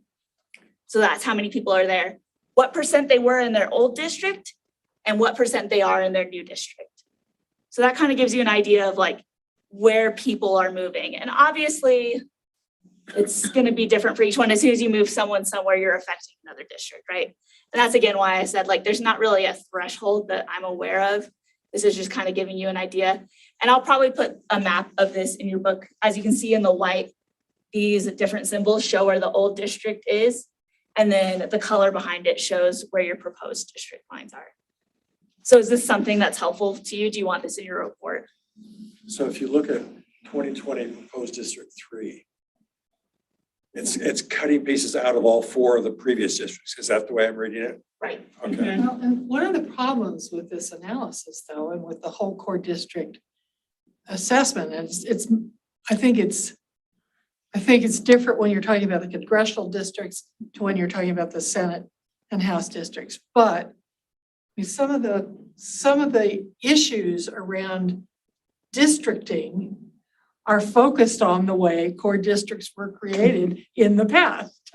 And so we really do need a conversation about how to prioritize that, when it's better to just junk it and start over, or when it's really important in terms of other issues we're prioritizing, like commonality of interest and geographic issues, et cetera, et cetera. No, I agree. And that's why Gordon said when he said I was like agonizing over it, I'm like, Yeah. is this math helpful? And I think like It's interesting. if you were to try and like, there's different approaches and there's different advantages to those approaches, right? So maybe if I'm getting a higher number that like for percentage wise of used to be in the district and is still in the same district, then am I saying like, we did redistricting right in this year? Versus like, all right, I kind of know that like there's a group of people that want to stay together. So I definitely wouldn't use this like as the end all be all analysis for cores of district. And again, there's not really a precedent for it. And I think there's lots of ways, even mathematically, people might argue it can be done. But I just wanted to give you a It's just one of resource. many charges we have to look at.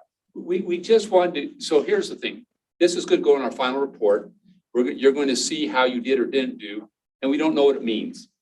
And 10 years from now, somebody's going to be really clever and figure out a better way of doing it. But today, we're just showing you what, and again, she could have done it with geography, but people are more important than geography. So we did people. And so there's dozens of ways to do this, but this is something that we're thinking of showing. But so far, this hasn't been, you're not hearing people talk this, the commission isn't talking about this much, but we still want to have it thought about. So each bullet point in the report has been addressed. It doesn't look like we just skipped something and didn't give it a thought. So it will be there. You will get this. Then we can change it to something better. I may not be remembering correctly, but as I recall, we as this commission were set up by a referendum, and that referendum had certain criteria, including this criteria. And so we as a commission are bound by that. But the legislature is set up in the Constitution and has no such, they're bound obviously by federal law and by that. So do they have any type of requirement in the legislative committee that they look at this core? And if so, if we look at it, I think we need to make clear why we're doing it if they're not doing it. Because they may say, that's not in our constitutional law that how we do it. We don't think it's required. That's a legal opinion. But this is clearly required of us because it's in the referendum we passed. Well, but I need to ask Lyle, is the referendum controlling or is the legislative response to it, which created new Senate legislation, Bill 200. Senate Bill 200? So we're not operating under the referendum terms. The legislature vacated that and. I haven't seen how much they vacated. Oh, I see what you mean, the overlap, okay. Matt, correct me if I'm wrong, but the course of prior districts is in the statute. It is in the statute, yeah. And so your written report to the legislature does have to address all of the criteria Right. that you have to stand Right, to. no, that's not a problem, but it's because it's in the statute, not. And again, we're going to analyze what you do, give you some feedback, and then you get to decide how you consider it. Because we heard about the school district map, we're more willing to split counties than districts. And in other maps, you're more willing to hold counties together. And so you're making a judgment on all the maps, rating this. This might be fairly low in a lot of these things, but still it's a consideration for you. And you have the ability to use the information any way you choose. And then it adds more bulk to the report, which makes it a better report.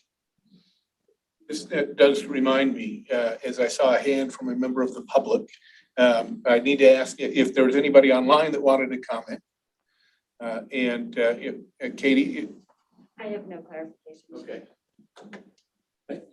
Again, one other thing, as you're talking about this, I think the county clerks, and I think Jeff's talked about this very clearly on annexations and all those kinds of things that are going on. I think the quicker we can get this out to them and let them look, I think we're going to drive them crazy if in a county like Emory, there are three different, they have to have it, this for this city, this for this city, because that went to that school district and that school district.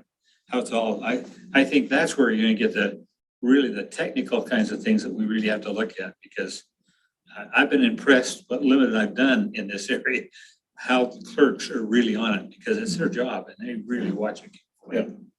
We've sent some of the maps to the clerks, not, we didn't send, we had so many when we started, so we waited to refine the number, because the last thing, yeah, they're a busy crowd, and so we got to be very careful with their time in analyzing that. And so we do want their report, and so we're getting ready to send the next batch, but we want to make sure we've refined it to an amount that's reasonable for them to go through. So you're exactly right. Jeff did bring that to our attention multiple times. So we got to make sure we take care of him. Otherwise, they'll be after him after this is over.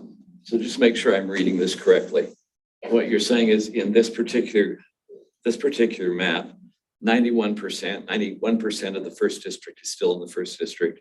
86% of the second is still in the second. 91 of the third is still in the third. 92 of the fourth is still in the fourth. And in the fourth, none of the proposed fourth was in the first, came from the first whatsoever. Right. Okay. So that's kind of the breakdown. Again, this is more to use as your discretion. Like, I come in and tell you where you're splitting cities and things like that. But for this, like, there's not a recommended threshold, right? Because it's a new area and it really, again, depends on your approach to how you do redistricting. But what you're telling us is that our group did a darn good job. What I'm saying is if we were to say, all right, here's what each of these maps prioritize, this one would probably have cores of district pretty high, right? He just wants us to say he did a good job. 1 out of 20 is not bad. 1 out of 20. Call me Rembrandt. Okay. Please. Sorry, we do have 2 comments that came online during our meeting time. Okay. So I don't know if If you'll share those? Yes. In the first one, I don't have a name. I could assume it comes with the signature of the email, but there's none. Iris Nielsen. She said, boundaries should not be compromised by joining rural versus. Could you speak louder? Oh, yes. I can't. Let me just get a little bit closer. Sorry.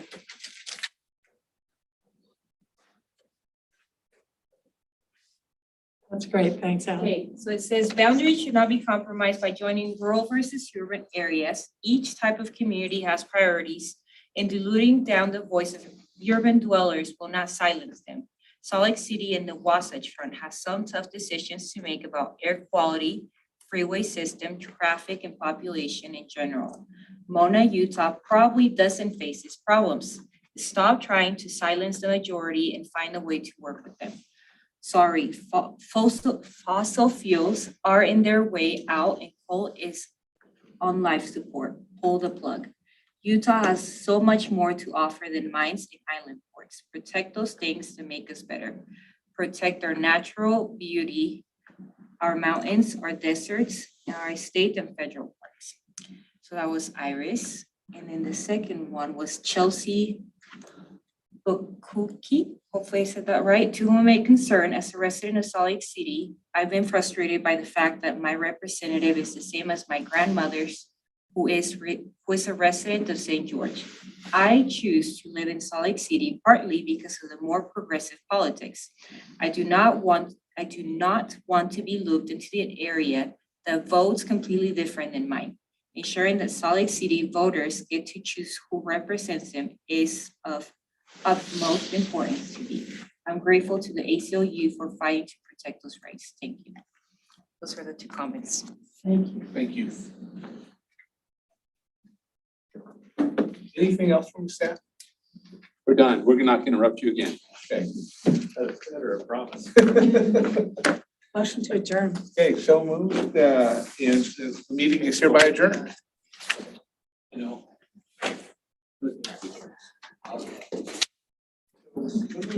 Just sit a little bit, shall we? You can stay all evening.